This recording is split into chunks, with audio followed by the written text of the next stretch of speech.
કહે છે શિષ્ય છેદ ઉક્તમ ગ્રહિતું ન ઈષ્ટે. ધારો કે પ્રશ્ન કરીએ કે સમજ પડે કે નહીં. આ શિષ્ય છેદ ઉક્તમ ગૃહિતમ ન ઈષ્ટે. ધારો કે શિષ્યને જે કહેલું છે એને ગ્રહણ ના કર્યું હોય તો તમ પ્રતિ ઔદાસીન્યમ આચાર્ય ઉચિતમ. તો ભાઈ ના ગ્રહણ તો આપણે શું કરીએ? તસ્ય મંદ બુદ્ધિત્વાદ. હું આટલું સમજાવવા છતાંય સમજતો નથી, માટે મંદ ભાઈ છોડો એને. એટલે ભાઈ આચાર્ય એના માટે ઉદાસીન એની ઉપેક્ષા કરવી જોઈએ. કઈ વાંધો નહીં, ચાલો કાલે આવજે, જોઈ લઈશું, આવતા જન્મમાં જોજે. તું તને હજી આટલું કામ કરવું પડશે, તો આટલું જઈને કરી આવો, જ્યાં આટલું તપ કરી આવો, જ્યાં ફલાણું કરી આવો. ગુરુઓ જાત જાતનું કરતા હોય છે.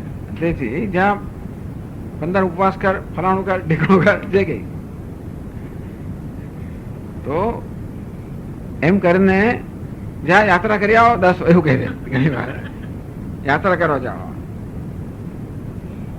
જેથી એ પ્રકારે ઉકેલો, આ પરિસ્થિતિનો ઉકેલ કેમ લાવવો? ઘણી વાર તમે એમાં ફસાઈ ગયા અંદર, આપણે છટકી ના શકીએ. અને ક્યારેક હવે ગુરુ જો શિષ્ય ફસાઈ જાય, એને એમ કે મારે સમજવું નથી,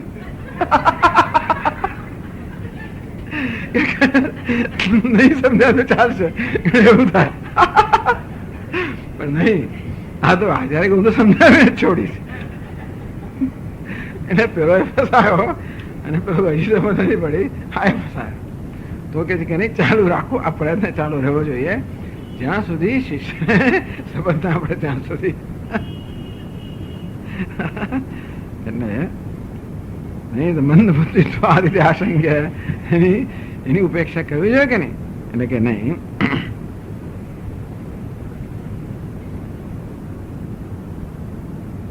એને કહે છે ભાષ્યમાં, પક્ષાંતરમ ચ આસ્થાય.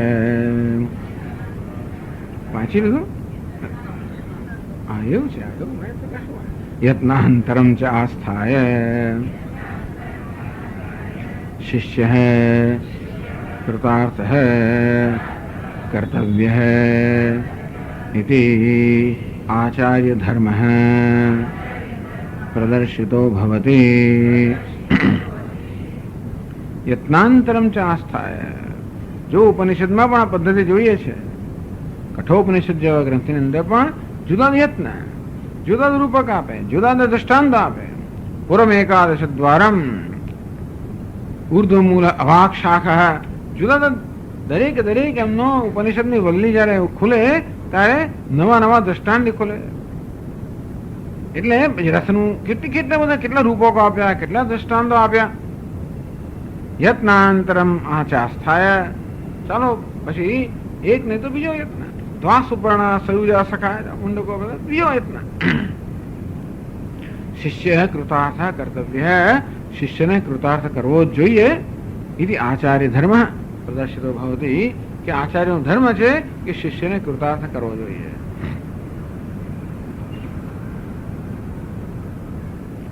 એ રીતે 72મા શ્લોકમાં કહે છે, કચ્છિદે તચ્છ્રુતમ પાર્થ ત્વયૈકાગ્રેણ ચેતસા કચ્છિદજ્ઞાન સમ્મોહઃ પ્રનષ્ટસ્તે ધનંજય. ત્યાં નકાર જોઈએ, પ્રનષ્ટ બરાબર છે. કચ્છિદેત શ્રુતમ પાર્થ. હે પાર્થ, ત્વા એકાગ્રેણ ચેતસા એત શ્રુતમ કચ્છિત. હે પાર્થ, તે એકાગ્ર ચિત્તથી જે મેં કહ્યું તે શ્રવણ કર્યું છે કે નહીં?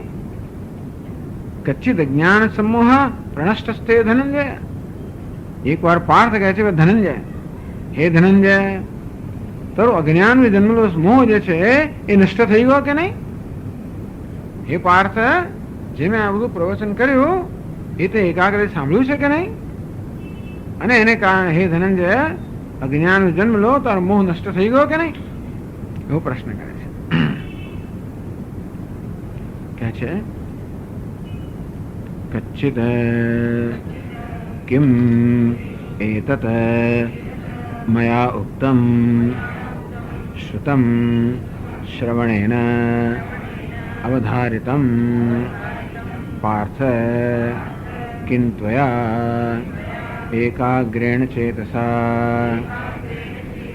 चित्तेन किं वा अप्रमादतः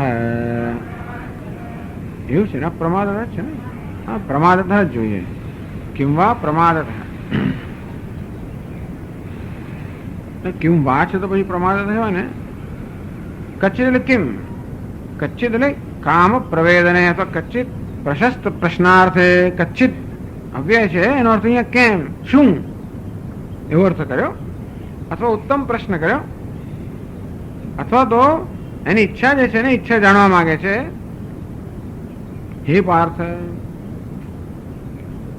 हे पार्थ संबोधन स्त्री स्वभाव शोक मोह निवर्तकम एतत् त्वया एकाग्रेण चेतसा श्रुतमिति सूचयति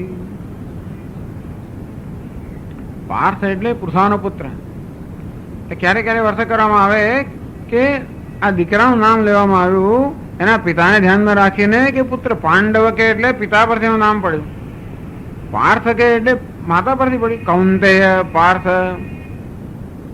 તો પૃથાનો પુત્ર સ્ત્રીનો પુત્ર એટલે કે સ્ત્રી સ્વભાવ અર્જુન આવી ગયો ને પ્રારંભમાં પાર્થાય પ્રતિબોધિતામ ભગવતા અર્જુન પાર્થ અર્થાત સ્ત્રી સ્વભાવ લાગણી વશ બની ગયો લાગણીશીલતા એક વસ્તુ છે લાગણી વશતા બીજી વસ્તુ લાગણી વશ બની ગયો સ્ત્રી સ્વભાવ શોક મોહ આ શોક મોહ ને સ્ત્રીનો સ્વભાવ કહેવામાં આવે સ્ત્રી રહેલી જ છે જયારે જયારે શોક ને મોહ જન્મે ત્યારે સ્ત્રી કહેવાય સ્ત્રી સ્વભાવ કહેવાય માત્ર સ્ત્રીઓને શોક મોહ થયો નથી હોતું બધાને થાય અર્જુનને થયો જ મોટો યોદ્ધો શુરવીર છે છતાં સુમોહ એ કેવો છે સ્ત્રી સ્વભાવ પણ દરેકમાં હોય જ છે તો સ્ત્રીઓએ પણ એ સ્વભાવને કાઢવાનો પુરુષોમાં કાઢવાનો બધામાં જે આ સ્ત્રી સ્વભાવ રહેલો છે એનું નિવારણ કરવાનું એ તો ત્વયા એકાગ્ર ટૂંકમાં પાર્થ એને કહે છે કે તારામાં શોક મોહરૂપી જે આ પ્રકારની લાગણીઓ જન્મી એનું નિવારણ કરવા માટે જે મેં ઉપદેશ કર્યો એ તેને એકાગ્ર છેથી સાંભળ્યો કે ના સાંભળ્યો રીતવા ન શ્રુતમ સ્યાત તરી પુનર્મયા વક્તવ્યમ હે પાર્થ જો તે ન સાંભળ્યો તો મારે ફરી કહેવું છે કેમ પૃથા પુત્ર એના પ્રેમાસ્પદે બે રીતે થયું પૃથાનો પુત્ર મારી ફોઈનો દીકરો મારો ભાઈ એટલે પ્રેમાસ્પદે તું તો મારો અત્યંત પ્રિય છે અને માટે ત્વયા યાવન ન અવધારિતમ તાવન મયા પુનઃશ્રાવણીયમ ઇતિ વા સંબોધના છે તેથી જ્યાં સુધી તને ન સમજ પડે ત્યાં સુધી મારે ફરી કહેવાની મારી ફરજ છે એમ પાર્થ એ સંબોધન કરીને ભગવાનનો આ પ્રકારનો ઈરાદો હોય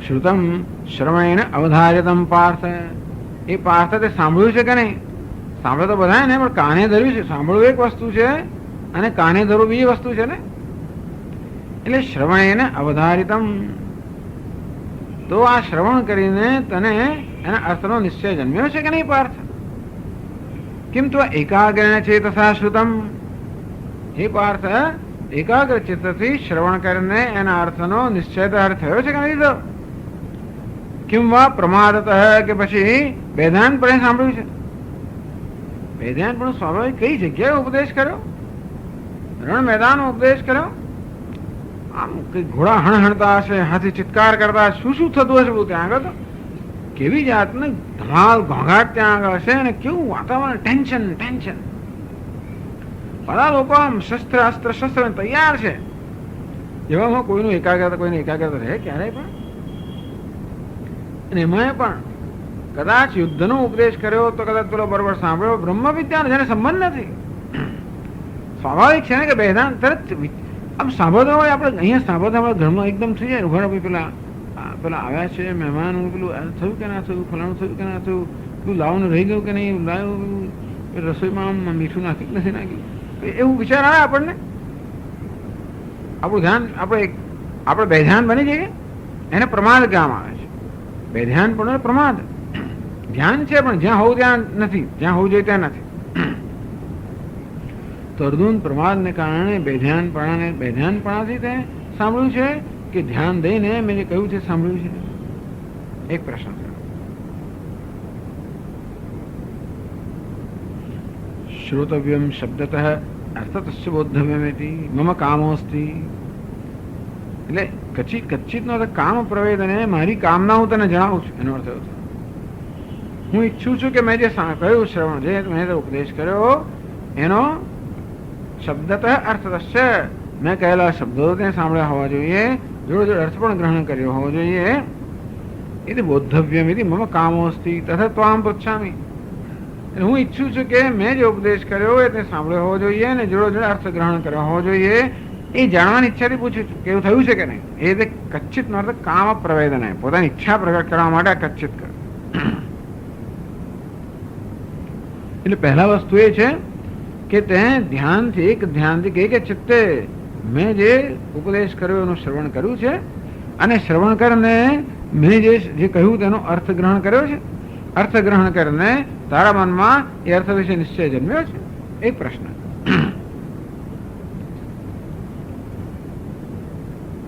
કચ્છિત કોમલ પ્રશ્ન એવું પણ ત્રીજો અર્થ. કચ્છિતના જુદા અર્થ કરે ટીકાકારો. કોમલ પ્રશ્ન કોમળતાથી નાજુકાઈથી એટલે એકદમ ભાવથી ભગવાન પ્રશ્ન કરે છે. કોમળતાથી પ્રશ્ન કરો. સાંભળ્યું કે નહીં? સમજ્યો? એવું નહીં. કઠોરતા છે નહીં, કોમળતા. તને સમજાયું? સમજ પડી? એનો અર્થ એ કે ભાઈ બે વસ્તુ જુદી છે ને. સમજ્યો કે નહીં? એક વસ્તુ છે એને સમજાયું, બીજી વસ્તુ છે. તો પેલો બિચારો ના સમજાય તો કહે કહીએ ને તો કહે છે નહીં આ બધું સમજાઈ ગયું કે તમે છૂડા ને હું છૂડો. ઉમરથી પ્રશ્ન કર્યો હોય તો એ પોતાના મનમાં જે કઈ મુશ્કેલી હોય એ વ્યક્ત કરી શકે.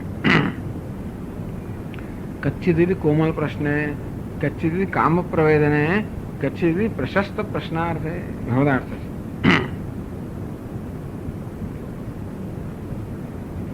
કચ્છિત પ્રશ્ન પ્રશ્ન એમ પણ થયો. પછી આગળ કહે છે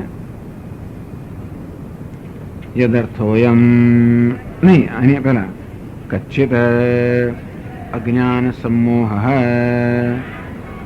અજ્ઞાન નિમિત્ત સમોહ અવિવ્યક્ત ભાવ. શું છે? વિવિક્ત ભાવ. એવું વળી શું છે ભાઈ આમાં?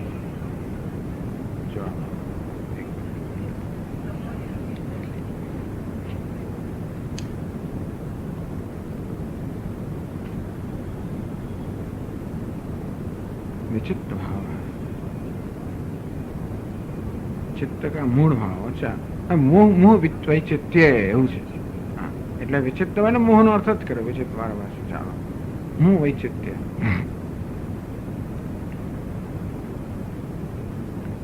અવિવેક સ્વાભાવિક કિમ પ્રનષ્ટ ક્યાં છે? કચ્છિત અજ્ઞાન સમૂહ અજ્ઞાન નિમિત્ત સમૂહ. અજ્ઞાન નિમિત્ત છે, કારણ છે અજ્ઞાન જન્મેલા જે સમૂહ છે. હમેશામ મમ એતે, હું એમનો છું, એ મારા છે. સ્વજનમ એ કથમ હત્વા સુખીન સા માધવ. હે માધવ, આ સ્વજનોની હત્યા કરીને અમે કેમ સુખી રહી શકીએ? ન ચ શ્રેયોનું પશ્યામી હત્વા સ્વજનમાં. હવે આ સ્વજનોની રણ મેદાનો હત્યા કરીને કોઈ જાતનું શ્રેય પ્રાપ્ત થાય એવું મને જણાતું નથી. આ પ્રકારે મોહ જન્મેલો. આ પરિસ્થિતિનો ત્યાગ ન કરી શકવાના કારણે, યોગ્ય મૂલ્યાંકન ન કરી શકવાના કારણે અર્જુનમાં મોહ જન્મેલો. એ વળી મોહ જન્મ્યો પરિસ્થિતિનો જે મોહ છે એ જન્મ્યો મૂળ મોહમાંથી, તત્વના અજ્ઞાનમાંથી. એ જે અવિવેક છે, અવિવિક્ત ભાવ કે વિચિત્ત ભાવ જે છે સ્વાભાવિક, જે સ્વભાવમાં કેમ પ્રનષ્ટ એ નષ્ટ. બધાને સ્વાભાવિક એટલે આ તો વૈશ્વિક જ્ઞાન છે કે અર્જુન એકલાનો પ્રશ્ન નથી. અર્જુન નિમિત્ત બનાવીને આ ઉપદેશ કરવામાં આવ્યો. કોઈને પણ નિમિત્ત બનાવી શકાય. બધાના મનમાં મોહ છે. અર્જુનના મનમાં મોહ જે છે એટલો બધો તીવ્ર માત્રાની અંદર આ મોહને એની એવી તીવ્ર અસર થઈ કે આ ઉપદેશ સિવાય બીજું કોઈ રીતે એને એમાંથી મુક્ત કરી શકાય એમ હતું નહીં. તદુપરાંત અર્જુન યોગ્ય વ્યક્તિ હતો અને એટલા માટે અર્જુન નિમિત્ત બનાવવામાં આવ્યો, જેથી સમર્થ પુરુષને જો ઉપદેશ કરવામાં આવે તો એની દ્વારા અન્યને પણ આ ઉપદેશ પ્રાપ્ત થાય એ હેતુથી. સમૂહ વિપર્ય આત્મનિ અનાત્મનિ આત્મધીરૂપ સ્વધર્મ યુદ્ધે છે અધર્મધીરૂપ. બે પ્રકારના મોહ હતો ને.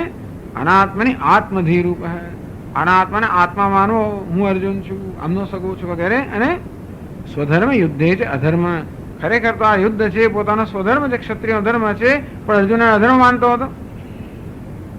આમ બે પ્રકારનો મોહ જન્મ્યો યુદ્ધના વિષયમાં. એ ધર્મ હોવા છતાં પણ અર્જુનમાં અધર્મ એ પ્રકારની બુદ્ધિ જન્મી તમોગુણને કારણે. અને જોડે જોડે આત્માનો જે ધર્મ છે સચ્ચિદાનંદ એ પણ ન જાણતો હોવાને કારણે અનાત્માને આત્મા માને છે અને માટે પોતાને મર્ત્ય માને છે, દુઃખી માને છે, અજ્ઞાની માને છે. આ જે મોહ છે દ્વિધોપી નષ્ટ કચ્છિત. હે અર્જુન, એ નષ્ટ થયો કે ન થયો એ કહે છે આગળ.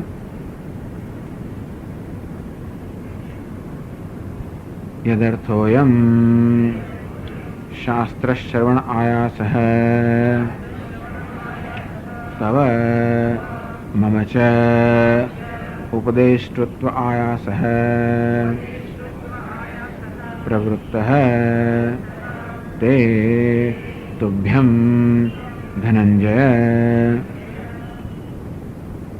યદર્થોયમ, જે કારણ જે હેતુથી, અર્થાત તારા મનમાં અજ્ઞાનથી જન્મેલો જે સમૂહ છે, એક મૂળભૂત અજ્ઞાન જન્મ, મૂળભૂત સમૂહ અર્થાત આત્માના અજ્ઞાન જન્મેલો આ દેહાત્મ ભાવ વગેરે છે, જેને કારણે આ જીવ ભાવ, સંસારિત્વ, અપૂર્ણતા, અલ્પત્વ આ પ્રકારનો જે સમૂહ છે તે એને કારણે પરિસ્થિતિથી પ્રભાવિત થઈ જવું અને પરિસ્થિતિમાં યોગ્ય નિર્ણય ન કરવો, એનું ખોટું મૂલ્યાંકન કરવું. અને તેથી એ બીજો એક પારમાર્થિક મોહ છે, બીજો વ્યવહારિક મોહ છે.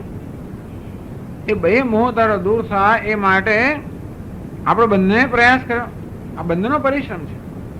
ભગવાન ઉપદેશ કરનારનો પરિશ્રમ છે, જોડે જોડે એ શ્રવણ કરનાર અર્જુનનો પરિશ્રમ છે. એટલે યદ અર્થોયમ શાસ્ત્ર શ્રવણ આયાસ, જે હેતુથી તે શાસ્ત્રનું શ્રવણ કરવાનો આયાસ કર્યો, પ્રયાસ કર્યો, પ્રયત્ન કર્યો, પરિશ્રમ કર્યો. મમ ચ ઉપદેષ્ટૃત્વ આયાસ, અને જે હેતુથી કે તારો મોહ દૂર થાય હેતુથી મેં પણ ઉપદેશનો આજે પ્રયાસ કર્યો. તે હે અર્જુન, આપણો આ અર્થ સર્યો છે કે નહીં? જે હેતુથી આ કરવામાં આવ્યો એ હેતુ સર્યો છે કે નહીં? મચ્શ્રમ સાફલ્યમ ઈચ્છુ ત્વામહમ પૃચ્છામિ.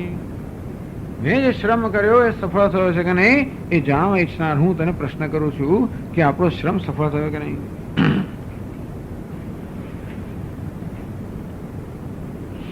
મદ આજ્ઞા પછી ધનંજયની વાત કરે છે. એટલે કહે છે ભાઈ ગૂઢાભિસંધિ મદ આજ્ઞા લોકોદ્ધરાર્થમ ત્વયા સ્ત્રી સ્વભાવ. અર્જુન આવો મહાયોદ્ધો છે, ભગવાનનો આવો ગાઢ મિત્ર છે, એનામાં આવો મોહ કેમ જન્મે? આવો સ્વભાવ અર્જુનમાં ક્યાંથી આવ્યો? કુતસ્ત્વા કશ્મલમિદમ વિષમે સમુપસ્થિતમ. આ અત્યંત વિષમ સંજોગોની અંદર આ પ્રકારનું કશ્મલ, આ પ્રકારની મલિનતા, આ પ્રકારનો મોહ, આ પ્રકારનો સ્વભાવ, આવી લાગણી વસ્તા અર્જુન તારામાં ક્યાંથી આવી? અર્જુનમાં આવી લાગણી વસ્તુ હોય એ બરોબર જણાતું નથી. એટલે કે છે મદ આજ્ઞયા લોકોદ્ધારાર્થમ ત્વયા સ્ત્રી સ્વભાવ શોક મોહ અંગીકૃત. અર્જુન, મારી આજ્ઞાથી તે શોક અને મોહ, આ સ્ત્રીનો સ્વભાવ છે, એ શોક અને મોહ અંગીકાર કરો મારી આજ્ઞાથી. એવ મુક્તો ઋષિકેશ ગુણાકેશ અને ભારત સેનયોર્ભ્ય સ્થાપયિત્વા રથોત્તમમ ભીષ્મ દ્રોણ પ્રમુખતઃ સર્વેષાં ચ મહીક્ષિતાન ઉવાચ પાર્થ પશ્યેતાન સમવેતાન કુરુનિતિ. ભગવાને અર્જુનની આજ્ઞાથી બંને સૈન્યની વચ્ચે રથને સ્થાપિત કરીને અર્જુનને કહ્યું, પાર્થ પશ્યેતાન સમવેતાન કુરુનિતિ. હે પાર્થ, જો અહીંયા એકત્રિત થયેલા કુરુ અને તું જો. જેને ભગવાને આજ્ઞા કરી તું એને કુરુ તરીકે જો. ભગવાને ત્યારે કહ્યું કે અહીંયા ઉભેલા શત્રુઓને જો, તો અર્જુન ત્યાં શત્રુ દેખાયો હોત. ભગવાન શું કહ્યું? સમવેતાન કુરુન પશ્યેતિ. અહીં એકત્રિત થયેલા કુરુઓને તું જો. એમ કરીને ભગવાને જાણે એમ ત્યાં કુરુઓના દર્શન કરો ના કહ્યું હોય. એમ કરીને ભગવાનની આજ્ઞાથી એને કુરુઓના દર્શન કર્યા અને પછી જે પ્રકારની લાગણી જન્મે એ લાગણી એમાં જન્મી. મદ આજ્ઞા લોકોદ્ધારાર્થમ. કેમ અર્જુને ભગવાનની આજ્ઞાનો સ્વીકાર કર્યો? લોકોનો ઉદ્ધાર કરવા માટે. ત્યાં સ્ત્રી સ્વભાવ શોક મોહ અંગીકૃત. આ સ્ત્રીનો શોક અને મોહ જે સ્ત્રીનો સ્વભાવ છે તે અંગીકાર કર્યો. લોકોદ્ધારોપાય ચ મયા પ્રોક્તસ્ય એતસ્ય ત્વા એકાગ્રેણ મનસા શ્રુતત્વાत् ઇદાનીમ તો વિહાય સ્વસ્વભાવમ આવિર્ભાવય ઇતિ પાર્થ ઇતિ સંબોધનસ્ય ગૂઢાભિસંધિ. બસ તો લોકોનો ઉદ્ધાર થાય માટે તે આ પ્રકારનો સ્વભાવ ગ્રહણ કર્યો અને જેથી આ ઉપદેશ કરીને મને તક મળી તો આ લોકોનો ઉદ્ધારનો ઉપાય કયો? ભગવાને જે ઉપદેશ કર્યો એ જ લોકોને ઉદ્ધારનો ઉપાય છે ને. તે ઉપાય તો હવે મેં કહી દીધો એટલે આપણું કામ પતી ગયું. ભગવાન કહે છે કે આપણું કામ પતી ગયું માટે હવે પેલો અંછળો તે ઓળેલો છે દૂર કર. એતસ્ય ત્વા એકાગ્રેણ મનસા શ્રુતત્વાદ મયા પ્રોક્તસ્ય એતસ્ય ત્વયા એકાગ્રેણ મનસા શ્રુતત્વાદ. કારણ કે તે મનથી એકાગ્રતાથી અમારો ઉપદેશ સાંભળ્યો છે.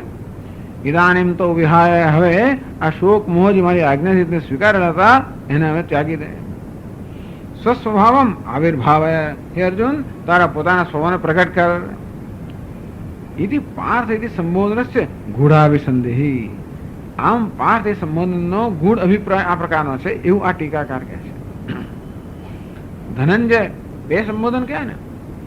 ધનંજય સંબોધયન યદિ તે મોહ નષ્ટ તરી ધનંજય ભવ. હે અર્જુન તારા મોહ નષ્ટ થયો હોય તો ધનંજય બન. નચેત પુનઃ તન્નાશાય યત પ્રષ્ટવ્યમ તત્ પૃચ્છેતિ સૂચયતિ. અને જો તારો મોહ નષ્ટ ન થયો તો ધનંજય છે અર્થાત ધનનું ઉપાર્જન કરવું તારો ધર્મ છે તો અજ્ઞાન રૂપી ધન ઉપાર્જન ન થયું હોય તો વળી પ્રશ્ન પૂછીને તું ઉપદેશ મને ફરી પૂછ. અથવા આ બહારની અભિસંધિ. ગૂઢ અભિસંધિ શું છે? ધનંજયની ગૂઢાભિસંધિ. વીરો ધનંતો ધનંજય કે અત્ર ઉક્તેના. ખરેખર તો ધનંજય ભગવાનનું પણ નામ છે. આવશે વૈષ્ણુ સહસ્રનામમાં વીરો નંતો ધનંજય ઇતિ અત્ર ઉક્તેના. ધનંજય સ્વનામના સંબોધ એમ કહીને ભગવાન અર્જુનને પોતાના નામથી સંબોધિત કરે છે. મદ અવતારસ્ય તવ અજ્ઞાન નિમિત્તક શોક મોહ અભાવાત મદાજ્ઞા લોકોપકાર અંગીકૃત અજ્ઞાન સમૂહ કચ્છિત પ્રનષ્ટ હૈ. તું તો મારો જ અવતાર છે ને, નરનારાયણનો અવતાર છે ને. અતેથી તવ અજ્ઞાન નિમિત્તક મોહ અભાવાત. ખરેખર તારામાં અજ્ઞાનથી જન્મેલો મોહ ના હોઈ શકે. મદાજ્ઞા લોકો ઉપકારાય. મારી આજ્ઞા લોકો પર ઉપકાર કરવા માટે અંગીકૃત હૈ અજ્ઞાન સમૂહ. તો મારી લોકો પર ઉપકાર કરવા માટે મારી આજ્ઞાથી જેનો અંગીકાર કર્યો છે એવો અજ્ઞાન જે સમૂહ છે કચ્છિત પ્રનષ્ટ દૂર થઈ ગયો. મારી આજ્ઞા સ્વીકારેલો મોહ પણ દૂર થઈ ગયો. અજ્ઞાન નિમિત્તક સમૂહ પ્રણાશન સામર્થ્યમ મદ ઉપદેશસ્ય અસ્તિ કચ્છિત ઇતિ ધનયતિ. એટલે કે ટૂંકમાં અજ્ઞાન નિમિત્તનો જે મોહ છે એ મોહ દૂર કરવાનું સામર્થ્ય મારા ઉપદેશનો છે એ કહેવા માટે હું ધનંજય એ પ્રકારનો સંબોધન કરે છે. આ પ્રકારે ભગવાન આ પૂછે છે. પછી અર્જુન એનો ઉત્તર આપશે. ઓમ પૂર્ણમદ પૂર્ણમિદમ પૂર્ણાત પૂર્ણમુદચ્યતે પૂર્ણસ્ય પૂર્ણમાદાય પૂર્ણમેવાવશિષ્યતે. ઓમ શાંતિ શાંતિ શાંતિ. શંકરં શંકરાચાર્યં કેશવં બાદરાયણં સૂત્રભાષ્યકૃતૌ વંદે ભગવन्तौ પુનઃ પુનઃ. ઈશ્વરો ગુરુરાત્મેતિ મૂર્તિભેદવિભાગિને વ્યોમવદ્વ્યાપ્તદેહા મૂર્તયે નમઃ. ઓમ શાંતિ શાંતિ શાંતિ. હરિ ઓમ. શ્રી ગુરુભ્યો નમઃ. હરિ ઓમ.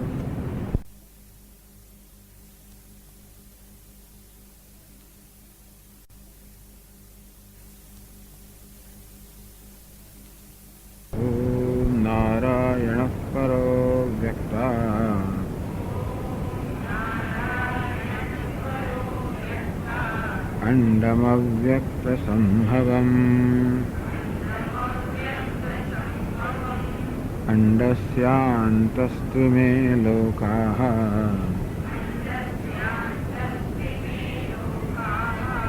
सप्तद्वीपा च मेदिनी।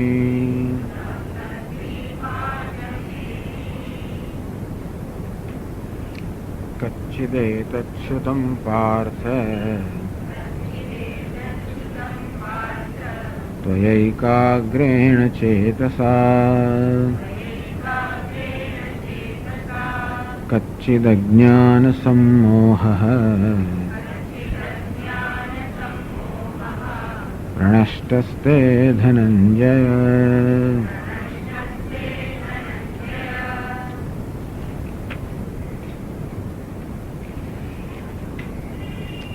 शिष्यस्य शास्त्रार्थ ग्रहण अग्रहण विवेक भूत्सा पृच्छति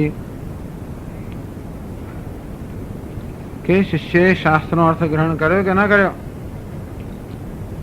એ જાણવા માટે ભગવાન પ્રશ્ન કરે છે। કચ્છિદેતચ્યુતમ પાર્થ ત્વયા એકાગ્રેણ ચેતસા। એ પાર્થ શું તે એકાગ્ર ચિત્તથી આ મેં જે ઉપદેશ કર્યો એ સાંભળ્યો કે નહીં? कच्चिद ज्ञान समूह प्रणष्टस्ते धनंजय। हे धनंजय अज्ञान माथी जन्मतारो जो समूह है ये नाश पाम्यो के ना पाम्यो? तद अग्रहण ज्ञाते आ प्रकारे पोते जो उपदेश कर्यो शास्त्रनो ए शास्त्रनो अर्थ एनु तात्पर्य शिष्य ग्रहण कर न कर्यु ए जाणવાની ઈચ્છાથી ભગવાને પ્રશ્ન કર્યો। तद अग्रहण ज्ञाते पुनः ग्राहयिष्यामीति उपायांतरेणापि। जो शिष्य एम कहे कि भगवान आपे जे कह્યું છું બરોબર સમજ્યું નથી એવું જો જાણવામાં આવે તો ઉપાયાંતરેણાપि પુનર્ગ્રાહયિષ્યામિ કે બીજો ઉપાયથી પણ એને કેવી રીતે ગ્રહણ કરે માટે બીજો ઉપાય કરીશ તો કોઈ પણ રીતે આ ઉપદેશનો અર્થ એને ગ્રહણ કરાવીશ। આમ જાણે કે વક્તાની કે ગુરુની ફરજ ન હોય કે કોઈ પણ રીતે શિષ્યને અર્થ ગ્રહણ કરાવવો। અને તેથી આ બધું જે થયું તો યદર્થોયમ શાસ્ત્ર શ્રવણ આયાસ તવ। હે અર્જુન જે હેતુથી ત્યાં તારો તે શાસ્ત્રના શ્રવણનો આયાસ કે પરિશ્રમ કર્યો મમ ચ ઉપદેષ્ટુત્વાયાસ પ્રવૃત્ત અને મારો ઉપદેશ કરવાનો આ પ્રયાસ આમ બંને જણે જે પ્રયાસ કર્યો એ પ્રયત્ન સફળ થયો છે કે નહીં અર્થાત તારો મોહ નષ્ટ થયો છે કે નહીં આમ ભગવાન પ્રશ્ન કરે છે।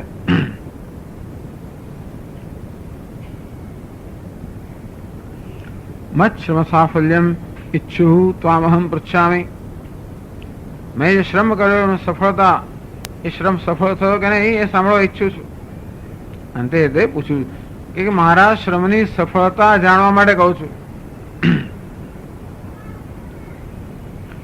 प्रेमोपदिष्टा आत्मज्ञानस्य अज्ञान संदेह विपर्यास रहितस्य पृष्ठस्य भगवत अनुग्रह प्राप्ति कथनेन भगवन्तं परितोषयिष्यन् अर्जुनः विज्ञापितवान्। तो प्रेम उपदिष्ट आत्मज्ञानस्य आत्मज्ञान જેનો અત્યંત પ્રેમ પૂર્વક ઉપદેશ કરવામાં આવ્યો। પ્રેમ ઉપદેશ માટે કોઈ પ્રકારની ફરજથી નહીં, કોઈ પ્રકારના દબાણને વસ્તે નહીં, કોઈ ફરજને કારણે નહીં, નહીતર પછી માત્ર કઈ દબાણને વસ્તે નહીં। અરે ફરજ નામનું પણ દબાણ હોય, આ એક દબાણ જ છે, મારી ફરજ છે। આવું કશું પણ દબાણ હોય તો એ કાર્ય જે છે ને એવી સુંદર રીતે ન થાય। જ્યાં દબાણ હોય એટલે કોઈક પ્રકારનો મારો કંઈક અસંતોષ અનિચ્છા કોઈક અંશમાં અનિચ્છા રહેલી હોય તો જ આપણે દબાણ લાગે। કશું કરવા માટે મારા પર દબાણ કરવામાં આવ્યું કે આ તો મારું શું કરીએ સ્વામી, પ્રારબ્ધ છે, શું કરીએ, આ તો ફરજ છે। આવું જ્યારે મનમાં થતું હોય ત્યારે કોઈ ને કોઈ પ્રકારનો અંદર અસંતોષ, કંઈક અનિચ્છા, કંઈક વિરોધ રહી જતો હોય છે। અને ત્યારે પછી એ જે કાર્ય થાય એ કાર્ય એવું સુંદર ના થાય. એટલું જ નહીં, પરંતુ કાર્યનું પરિણામ બહુ જ મહત્વનું બની રહે. અને જરા મુશ્કેલી આવે તો તરત જ આપણે અંદરનો જે કે અસંતોષ છે બહાર આવે પણ ખરો. આમ જયારે મમ્મી કામ કરતા હોય, જાણીએ કે આજે બરોબર છે, નજીકમાં જવું જ નહીં.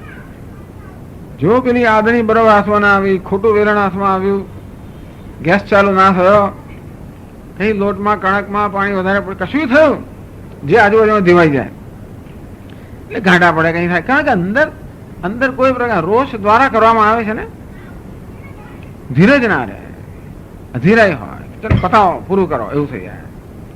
શિષ્ય સમજે છે કે નહીં, ટૂંકમાં સમજો કે નહીં હજી તો, એવું થઈ જાય. આમ પ્રશ્ન પણ થાય કે સમજ પડી કે ના પડે હજી તને? ના. પ્રેમ ઉપદિષ્ટ આત્મજ્ઞાન છે. અત્યંત પ્રેમથી આત્મજ્ઞાન નો ઉપદેશ કરવામાં આવ્યો છે. એટલા માટે પ્રશ્ન જે થયો છે એ બહુ સિન્સિયર, અર્થાત અંદર પ્રામાણિક પ્રશ્ન છે. એમ કે માત્ર પ્રશ્ન કરવા ખાતર કરો, અર્જુનને સારું લાગે કે ભગવાન કેટલા બધા કૃપાળુ છે, કેટલા બધા માયાળુ છે, કે આટલો પરિશ્રમ કર્યા છતાં મને પૂછે છે કે તને સમજ પડી કે ના પડી. આ મુખ પર સ્મિત હોય, આંખોમાં કરુણા હોય, આમ પૂછીએ આપણે, અને પેલા બહુ સારું લાગે. ભૂલથી પણ કહે કે નથી સમજ પડી, તો જે પછી અંદરથી એવું નથી.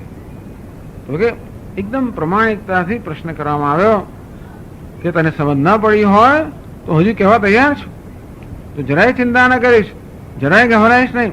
ભલે યુદ્ધ રાહ જોતું, યુદ્ધ તો થશે, એ કે મહત્વનું નથી, પણ તને આ ઉપદેશનું તાત્પર્ય તું ગ્રહણ કરે એ મહત્વનું છે. અત્યારે ભગવાનનું પ્રયોજન, પ્રાયોરિટી, અગ્રિમતા શેને છે? તો કે અર્જુન કેવી રીતે ઉપદેશ ગ્રહણ કરે. પ્રેમ ઉપદિષ્ટ આત્મજ્ઞાનસ્ય અજ્ઞાન સંદેહ વિપર્યાસ રહિતસ્ય. ભગવાન એ પ્રકાર ઉપદેશ કર્યો જેથી અજ્ઞાન તો જતું રહે, કોઈ પ્રકારના સંશયો પણ ના રહે. જે કે સંશય હોય એ વ્યક્ત કરવાની અર્જુનને તક આપવામાં આવી. વિપર્યાસ અર્થાત વિપરીત બુદ્ધિ, દેહાતો બુદ્ધિ. આમ આ જ્ઞાનની ત્રણ કક્ષાઓ છે: આવરણ, સંશય અને વિપર્યાય. તો આજે આત્મજ્ઞાન, જે અજ્ઞાન, સંદેહ અને વિપર્યાસ. અજ્ઞાન દૂર થાય શ્રવણથી, સંદેહ દૂર થાય મનનથી, વિપર્યાસ વિપરીત બુદ્ધિ દૂર થાય નિધિધ્યાસનથી. આ બધા પ્રકારની દોષથી રહિત આ ઉપદેશ છે. ભગવાન ઉપદેશ કર્યો એમાં કોઈ દોષ નથી. અજ્ઞાન, સંદેહ કે વિપર્યાય કોઈ પ્રકારના દોષ રહિત. પૃષ્ઠસ્ય ભગવત અનુગ્રહ પ્રાપ્તિ કથનેન ભગવંતમ પરિતોષયિષ્યન. આવા આત્મજ્ઞાન વિશે પ્રશ્ન કરવામાં આવ્યો કે તને આત્મજ્ઞાન પ્રાપ્ત થયું કે નહીં? એ કેવું આત્મજ્ઞાન છે જેનો અત્યંત પ્રેમથી ઉપદેશ થયેલો છે, અને જે ઉપદેશ એવા પ્રકારનો છે કે શ્રોતાના મનમાં કોઈ પ્રકારનું આવરણ કે સંદેહ કે વિપરીત બુદ્ધિ ન રહે, એ તે અત્યંત પ્રેમથી એનો ઉપદેશ થયો છે. એવા આત્મજ્ઞાનની પ્રાપ્તિ વિશે પ્રશ્ન કરવામાં આવ્યો. ત્યારે ભગવત અનુગ્રહ પ્રાપ્તિ કથનેન, કે ભગવાનના અનુગ્રહથી મને જ્ઞાન પ્રાપ્ત થયું છે. ભગવંતમ પરિતોષયિષ્યન, ભગવાને અત્યંત સંતુષ્ટ કરનારું વચન અર્જુન બોલે છે. તો અર્જુન વિજ્ઞાપિતવાન, ભગવાનના પ્રશ્ન કર્યો ત્યારે શાંત રહી ગયો, નીચું જોઈ ગયો, પીબાળું જોઈ ગયો, વ્યાકુળ થઈ ગયો. એવું કઈ થયું ને અર્જુનને? જો એને સમજ ના પડી હોત, જો એને ગ્રહણ ના કર્યો હોત તો સંકોચ થાય આપણને. એ કેમ કહેવાય મારે કે મને સમજ નથી પડી? આટલું કર્યા પછી કહેવાય કેમ? એવું થાય? એવું કશું અર્જુન ના થાય. ભગવાન આપના અનુગ્રહથી આપનો પ્રયત્ન સફળ થયો છે અને મને બોધ પ્રાપ્ત થયો છે. અને આવું કેવું એટલે ગુરુજી માટે સંતોષનો આથી વધારે મોટું કારણ ન હોઈ શકે, ન હોવું જોઈએ. કઈ ગુરુજી શિષ્યની કૃતાર્થતા સિવાય બીજું કઈ ઈચ્છતા ન હોય. એ જ આપણે આદર્શ ગુરુ કહીએ, જેને બીજા કોઈ પ્રકારની અપેક્ષા નથી. કોઈ તો પોતાની સેવા કરે, બીજા કોઈ પ્રકારનો પોતા પર વળતો ઉપકાર કરે, અને બીજી એવું કઈ કોઈ પ્રકારની અપેક્ષા નથી. એવા ગુરુ છે ભગવાન. કે અર્જુન કોઈ પ્રકારની અપેક્ષા નથી કે અર્જુન ઉપકારના બદલામાં શું કરે. આટલી અપેક્ષા કદાચ નહીં હોય એમને, પણ એવી માની લે કે એટલી અપેક્ષા તો હશે કે પોતે જે ઉપદેશ કર્યો એ સફળ થયો. અને આ પ્રકારે જે સાંભળવા ગુરુજી ઈચ્છતા હોય એ સાંભળવાનું હૃદય તલસતું એ વસ્તુ અર્જુને કહી અને ભગવાને અત્યંત સંતોષ ઉત્પન્ન કરે એ પ્રકારનો ઉત્તર અર્જુન આપે છે. અર્જુન ઉવાચ નષ્ટો મોહ સ્મૃતિર્લબ્ધા ત્વત્પ્રસાદાન મયા અચ્યુત સ્થિતોસ્મિ ગત સંદેહઃ કરિષ્યે વચનમ તવ. અર્જુન ઉવાચ, અર્જુન બોલ્યો, નષ્ટો મોહ, મારો મોહ નષ્ટ થઈ ગયો છે. સ્મૃતિ લબ્ધા, મને સ્મૃતિ પ્રાપ્ત થઈ છે. કેવી રીતે? આ મોહ નાશનું અને સ્મૃતિ પ્રાપ્ત થવાનું. સ્મૃતિ એટલે કે વિવેક જ્ઞાન પ્રાપ્ત થયું છે. આમ અજ્ઞાન દૂર થયું છે અને જ્ઞાન પ્રાપ્ત થયું છે. અંધકાર દૂર થયો છે અને પ્રકાશ પ્રાપ્ત થયો છે. તે એને માટેનું એક મુખ્ય કારણ કયું? તત્પ્રસાદાત મયા અચ્યુત. હે અચ્યુત, હે ભગવાન, આપની કૃપાને કારણે મારો મોહ નષ્ટ થયો છે અને મને સ્મૃતિ અર્થાત આત્મજ્ઞાન પ્રાપ્ત થયું છે. સ્થિતોસ્મિ ગત સંદેહ, કોઈ સંદેહ મારા રહ્યો નથી. આવરણ દૂર થઈ ગયો. નષ્ટો મોહ, મોહ અજ્ઞાન દૂર થઈ ગયું. આ અજ્ઞાન આવરણ દૂર થઈ ગયું. સ્થિતોસ્મિ ગત સંદેહ, કોઈ સંદેહ રહ્યો નથી. કહ્યું ને, અજ્ઞાન સંદેહ વિપર્યાસ રહિત ઉપદેશ આત્મજ્ઞાન આત્મજ્ઞાનોપદેશ. અર્જુન ત્રણેય વસ્તુ કહે છે, મારામાં આવરણ, સંશય અને વિપરીત ભાવના ત્રણેય નષ્ટ થઈ ગયા છે. નષ્ટો મોહ, મોહ નષ્ટ થઈ ગયો, અજ્ઞાન દૂર થઈ ગયું. સ્થિતોસ્મિ ગત સંદેહ, કોઈ પ્રકારનો સંદેહ મારામાં રહ્યો નથી. કરીશે વચનમ તવ, ભગવાન આપના કહ્યા પ્રમાણે કરીશ. એટલે પેલું જે વિપરીત બુદ્ધિ હતી ને, ન યોત્સ્યે ઇતિ ગોવિંદમ ઉક્ત્વા તુષ્ણીમ બભુવ, ભગવાન યુદ્ધ નહીં કરવું. આ વાસ્તવમાં યુદ્ધ કરવું જે પોતાનું કર્તવ્ય છે એના વિશે અર્જુનમાં વિપરીત બુદ્ધિ હતી. એટલે જે કરવા યોગ્ય વસ્તુ માટે કઈક હું નહીં કરું, અને ન કરવા યોગ્ય વસ્તુ માટે હું કરું, આનો વિપરીત બુદ્ધિ. અધર્મમ ધર્મમિત્યા મન્યતે તમસાવત સર્વાર્થાન વિપરીતાંશ બુદ્ધિસ્સા પાર્થ તામસી. આ તમોગુણ બુદ્ધિ જયારે તમોગુણી હોય ત્યારે બધી વસ્તુ આપણને ઉલટી જ દેખાય. જે ધર્મ છે તે આપણે અધર્મ જણાય, અધર્મ હોય ત્યાં ધર્મ દેખાય. આમ જે ધર્મ હતો એમાં અર્જુને અધર્મ દેખાયો, હિંસા રૂપી, અને અધર્મ છે. એટલે ક્ષત્રિય સંન્યાસ લેવો, કર્મ કરતો ત્યાગ અધર્મ છે, તેને ધર્મ દેખાયો. આ શું હતું? વિપરીત બુદ્ધિ. કરીશે વચનમ તો, ભગવાન હું તો આપનું કહ્યું કરીશ. અર્થાત હવે મારામાં પેલી ધર્મ અધર્મ વિશેની જે વિપરીત બુદ્ધિ હતી, કાર્પણ્ય દોષો હત સ્વભાવ પૃચ્છામિ ત્વામ ધર્મ સમૂઢ ચેતા. આ ધર્મ વિશે જ એનું ચિત્ત મૂળ થઈ ગયું છે. કરીશે વચનમ તો, અર્થાત હવે આપના કહેવામાં મને કોઈ પ્રકારની મુશ્કેલી નથી. પહેલા મને એમ લાગતું હતું કે આપ મને જે કહી રહ્યા છો એ બરોબર નથી. હવે એવું રહ્યું નથી. જાય સીધે કર્મણસ્તે મતા બુદ્ધિ જનાર્દન તત્કિમ કર્મણી ઘોરે મામ નિયોજયસી કેશવ. ભગવાન આપના કહેવા પ્રમાણે જો કર્મ કરતા જ્ઞાન ચડિયાતું હોય તો મને આપ આ ઘોર કર્મ કેમ નિયુક્ત કરો છો? હવે કોઈ એવો પ્રશ્ન રહ્યો નથી. સંન્યાસમ કર્મણામ કૃષ્ણ પુનર્યોગમ જ શંસસી યચ્છયેતરેકમ તન્મે બ્રૂહિ સુનિશ્ચિતમ. ભગવાન આપ મને કર્મયોગના અનુષ્ઠાનનો આદેશ આપો છો, પણ પ્રશંસો સંન્યાસ નહીં કરો છો. યચ્છયેતરેકમ તન્મે બ્રૂહિ સુનિશ્ચિતમ. બડા સ્વામી કહેતો જે નક્કી કરો કે આપણે શું કરવાનું છે. ભગવાન નક્કી કરવાની જરૂર જાણે કે નક્કી કરીને કહે શું કરું. એક વાર આમ કહો છો ને બીજા પેલું કહે છે. કોને કહ્યું? આપણા પેલો માણસ ગયો લશ્કરની અંદર તાલીમ માટે. તાલીમ આપે ને, left right left right left right left right. પેલો ઉભો રહી ગયો. એટલે કે ઉભો રહી ગયો, તમે નક્કી કરો લેફ્ટ કે રાઈટ, શું તમે નક્કી કરો, ડાબું કે જમણું નક્કી કરીને કહો. આવી જાત જાતની બધી જોક્સ કહેતા હોય ટૂંકમાં. એટલે યત શ્રેય એ તયોરેકમ તન્મે બ્રૂહિ સુનિશ્ચિતમ. એ સંન્યાસ ને કર્મયોગ બેમાંથી જે એક ચઢિયાતું હોય એનું નિર્ણય કરીને આપ મને કહો. આમ અર્જુનનો સંશય ઓછો થતો જ જતો હતો. ત્રીજા અધ્યાયના પ્રારંભમાં પહેલા અધ્યાયમાં ન યોજશે કહી દીધું તો બહુ મોટી વાત કહી દીધી. ત્રીજા અધ્યાયમાં કહે છે ભગવાન આપની દ્રષ્ટિએ કર્મ કરતા જ્ઞાન ચઢિયાતું હોય તો મને આ ઘોર કર્મ કરવાનું કેમ કહો છો? નહીં કરો નથી કહેતા, આમ કેમ આ ઘોર કરવાનું કહો છો સમજાવો તો કરીશ. પછી વળી એનો પ્રશ્ન ધીમે ધીમે વધારે વધારે જરા નરમ થતો જાય છે. પાંચમા અધ્યાયમાં કહે કે ભગવાન આ એક બાજુ સંન્યાસની આપ પ્રશંસા કરો છો અને બીજું કર્મયોગને પણ મહત્વ આપો છો, તો બેમાંથી કયું મારે કરવું? હું કરવા તૈયાર છું, પણ સંન્યાસ અને કર્મયોગ બંનેનું એક સાથે અનુષ્ઠાન ન કરી શકું, માટે એ બેમાંથી એક વધારે ચડિયાતો હોય આપ મને કહો.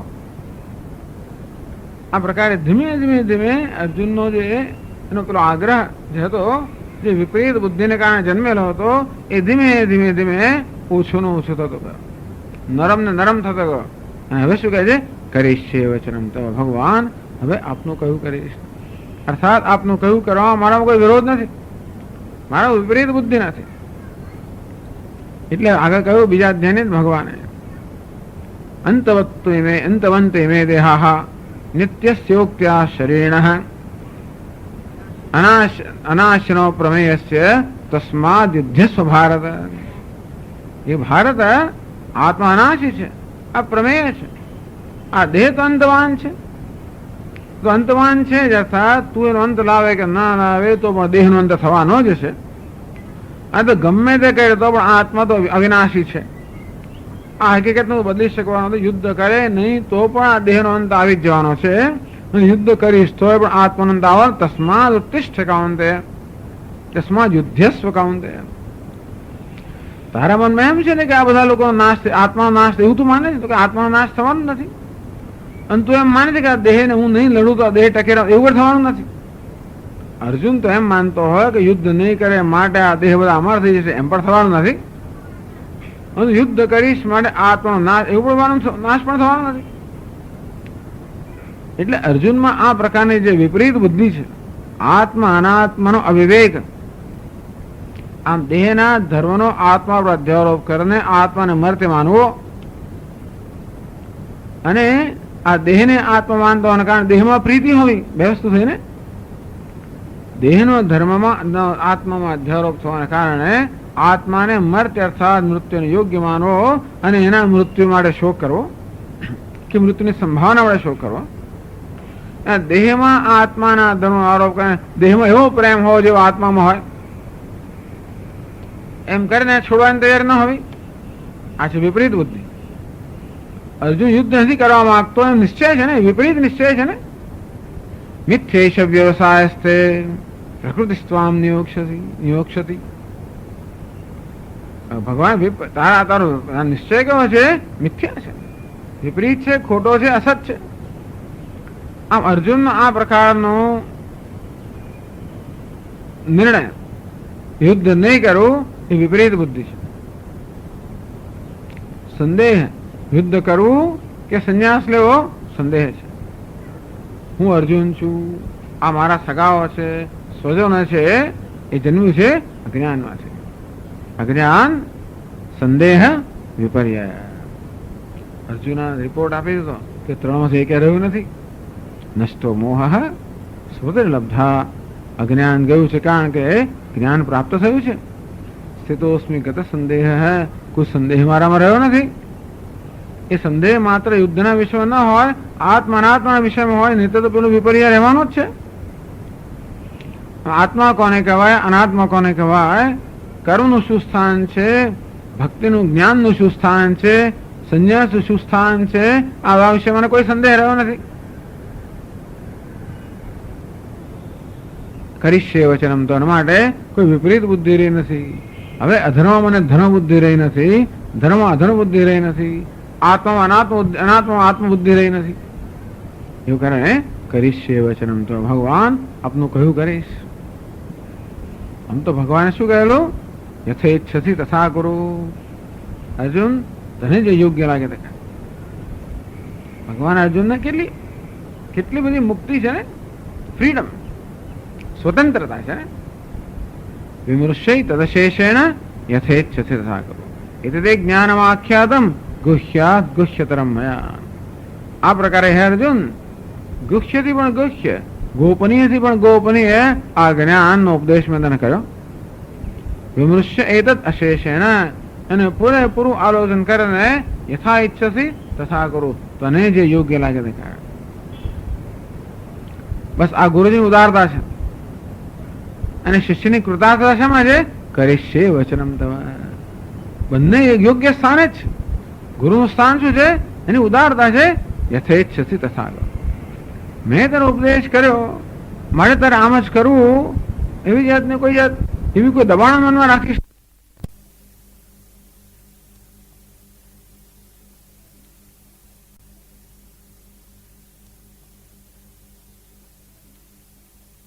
આનંદનું કારણ છે. ઇટ ઇઝ માય પ્રિવિલેજ, મારો વિશેષ અધિકાર છે. It is my pleasure. આ બધું ગુજરાતીમાં કેમ કહેવું મને ખબર નથી, પરંતુ આવું ક્યાં કે થેન્ક યુ આપણે કોઈને આપીએ કશું, thank you, it is my pleasure. એ કરવું એ મારા માટે આનંદની વાત છે. ટૂંકમાં મેં એ કરીને તમારા પર ઉપકાર નથી કર્યો, એ મારા આનંદ ખાતર મેં કરેલું છે. પેલાને એવું લાગે જ નહીં ઉપકાર નહીં લાગે. નહીં તો આમ કોઈને મળે કશું કરેલા બિચારો ઉપકારના બોજ થોડો દબાયેલો હોય ને, તો દાન એને કહેવાય, કશું કરવું એને કહેવાય, સેવા એને કહેવાય, જેમાં સેવ્યનો ઉપકારનો બોજ પણ ના લાગે. નહીં નહીં નહીં, તારો ઉપકાર માનવાની કોઈ જરૂર જ નથી. ખરેખર તો હું ઉપકૃત થયો, કારણ કે એ કરવા મને આનંદ આવ્યો. તો ભગવાને અર્જુનને એટલે ઉદારતાથી કહ્યું કે તને જે યોગ્ય લાગે તે કર. કોઈ પ્રકારનું દબાણ નથી કે આટલું બધું ભગવાને તકલીફ લીધી ને આટલું કર્યું માટે મારે આમ કરવું પડે. યથેચ્છસી તથા કરું.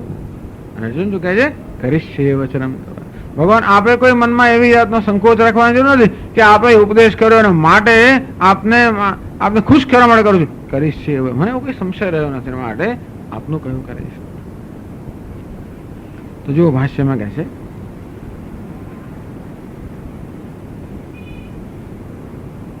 એટલે કહે છે પુનરુપદેશ અનપેક્ષતામાત્મ રજુનો વાચ એવમ પૃષ્ઠ કૃતાર્થત્વેન.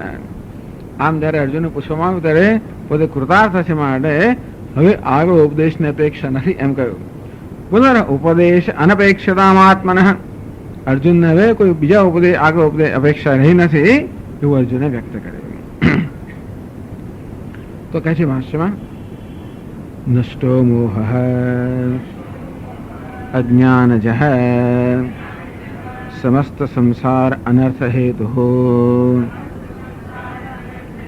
સાગર ઇવ દુસ્તર શ્રુતિશ્ચ આત્મતત્વ વિષયા લબ્ધા યસ્યાહ લાભાદ સર્વહૃદય ગ્રંથીનાં વિપ્રમોક્ષઃ.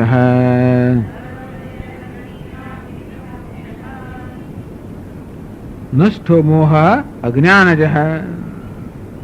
અહીં મહારાજ મોહ અને અજ્ઞાન વ્યવસ્થા સ્વીકારે છે ખરા. મોહ એટલે કે વિપરીત બુદ્ધિ, એટલે કે ભ્રમ, અવિવેક. તો અજ્ઞાનજ મોહ શેમાં જન્મ્યો? અજ્ઞાનમાંથી જન્મ્યો. હંમેશા વિપરીત બુદ્ધિ કે ભ્રમ અજ્ઞાનમાંથી જન્મે, એટલે અજ્ઞાન જન્મેલો. શું છે? સમસ્ત સંસાર અજ્ઞાન ઉત્થ અવિવેક નષ્ટત્વ સ્પષ્ટ હતી. સમસ્ત સંસાર અનર્થ હેતુ. આ મોહનો નાશ કરવાનો હેતુ જ કયો? સમસ્ત સંસાર અનર્થ હેતુ. આ સર્વ સંસાર રૂપી જે અનર્થ છે એ અનર્થનું કારણ એક જ છે, અજ્ઞાનમાંથી જન્મેલો ભ્રમ. કયો ભ્રમ? આત્મા વિશેનો, આત્મા અનાત્મા વિશેનો અવિવેક. આમ અનાત્મામાં આત્મબુદ્ધિ અને આત્મા પર અનાત્માના ધર્મનો અધ્યારોપ. બસ આ જે ભ્રમ છે, અન્યોન્ય અધ્યાસ રૂપી આ ભ્રમ છે, જે આત્માના વાસ્તવિક સ્વરૂપના અજ્ઞાનને કારણે જન્મ્યો છે. સમસ્ત સંસાર અનર્થ હેતુ. સંસારમાં જે કે અનર્થ છે, કે સંસાર અનર્થ છે, એનું એકમાત્ર કારણ છે.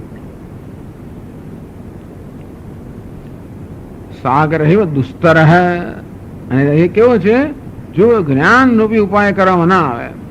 એટલે અજ્ઞાન શબ્દનો મુખ્ય અર્થ છે જ્ઞાન નિવર્તમ અજ્ઞાનમ. અજ્ઞાનની વ્યાખ્યા વેદાંતો કેવી કરે? જ્ઞાનથી જો નિવારણ થાય નામ અજ્ઞાન. જ્ઞાનનો અભાવ નહીં, પણ અજ્ઞાન આનો અર્થ એવો થાય ને, અભાવ કરવામાં આવે છે. જ્ઞાનનો અભાવ અજ્ઞાન કરતા પણ જ્ઞાનથી જેનું નિવારણ થાય એનું નામ અજ્ઞાન. એનો અર્થ એ થયો કે જો જ્ઞાન મેળવવામાં ના આવે, જ્ઞાન માટે યોગ્ય પ્રયત્ન કરવામાં ના આવે તો ક્યારે પણ જાય જ નહીં. એટલે કે અજ્ઞાનનું નિવારણ કરવા એક જ વસ્તુ છે જ્ઞાન, બીજું કોઈ વસ્તુ નથી. એટલે જ્ઞાન કહેવામાં આવે. અને માટે જ્ઞાન માટે યોગ્ય પ્રયત્ન કરવામાં ના આવે તો ક્યારે જાય જ નહીં, હંમેશને માટે. એટલે સંસાર એવો દુસ્તર. જેમ સંસારને તરો દુસ્તર છે તેવી રીતે આ મોહ પણ તરો દુસ્તર છે. જો જ્ઞાન પ્રાપ્ત ન થાય અને જ્ઞાન મેળવવું પણ અત્યંત મુશ્કેલ છે. જો ગુરુજીનો અનુગ્રહ ન થાય, અને ગુરુજીનો અનુગ્રહ એટલે ઉપદેશ રૂપી અનુગ્રહ.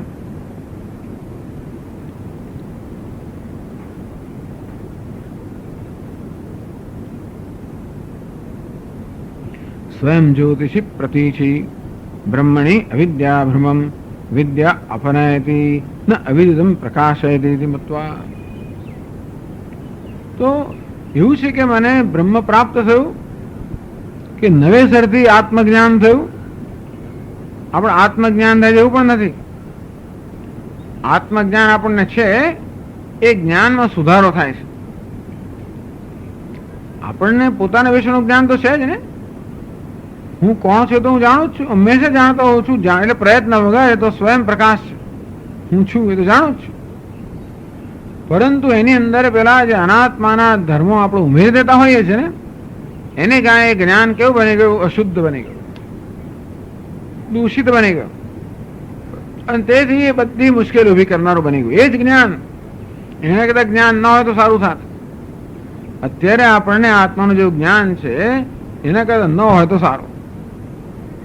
સુષુપ્તિમાં અર્થાત ગાઢ નિદ્રામાં આત્માનું કોઈ જ્ઞાન હોતું નથી. ત્યારે કઈ સંસાર હોતો નથી. છૂટીએ છીએ આપણે. લોકો હું તો છૂટું મરું, પણ મરવાનો છે કે હું અજ્ઞાન ટૂંકમાં કોઈક રીતે આ જ્ઞાન મારે જતું રહે. ખરેખર પણ નથી જતું રહેતું, કમનસીબે. એ જે હોય નસીબે જે હોય. પણ ટૂંકમાં આત્મા સ્વયં પ્રકાશ હોવાને કારણે એનું જ્ઞાન ન હોવામાં આપણને સ્વતંત્રતા જ નથી. ગમે તેની આંખો બંધ કરો, કાનમાં પૂમડા નાખો, ગમે તેની વૃત્તિનો નિરોધ કરો, ગમે તે કરો ને, તો પેલો પ્રકાશ જ કરવાનો. જેમ નાટક શાળામાં પેલો દીપક પ્રકાશ જ કરે, પેલી નર્ત કે નૃત્ય કરે કે રડે કે પાછી જતી રહે, સભ્યો બેઠા હોય મારામારી કરે કે જતા રહે, જે કરવું હોય કરે, ગમે તે કરે કે જતા રહે, તો પણ તારું મોં મારે જોવું નથી. પણ શું થાય? દેખાય પેલો દીવો પ્રકાશ છે એનું દેખાય. તું ક્યાંથી આવ? ત્યાં લોકો લડવા મળે. શક્ય છે ધારો કે. અને ગમે તે કરે તો પણ એ જોવાનું બંધ થાય ને, કારણ કે પેલો દીવાનો સ્વભાવ છે પ્રકાશ હોવું જ. આમ ખરેખર આપણે જીવનમાં શેનાથી ભાગી જવા ઈચ્છે છે ખબર છે? આપણા પોતાના આપણા વિશેના જ્ઞાનથી જ ભાગી જવા માંગીએ છીએ. ભલે હું એમ કોઈ ઘરમાંથી છોડીને જતો રહું, ગમે તે છોડીને જતો રહું, પણ ખરેખર શું છોડીને મારે જવું છે ખબર છે? આ ઘર મારામાં મારા વિશેનું જે જ્ઞાન જન્માવે છે ને, આમ ઘરની યાદ આવે ને મને ત્રાસ થઈ જાય. કેમ?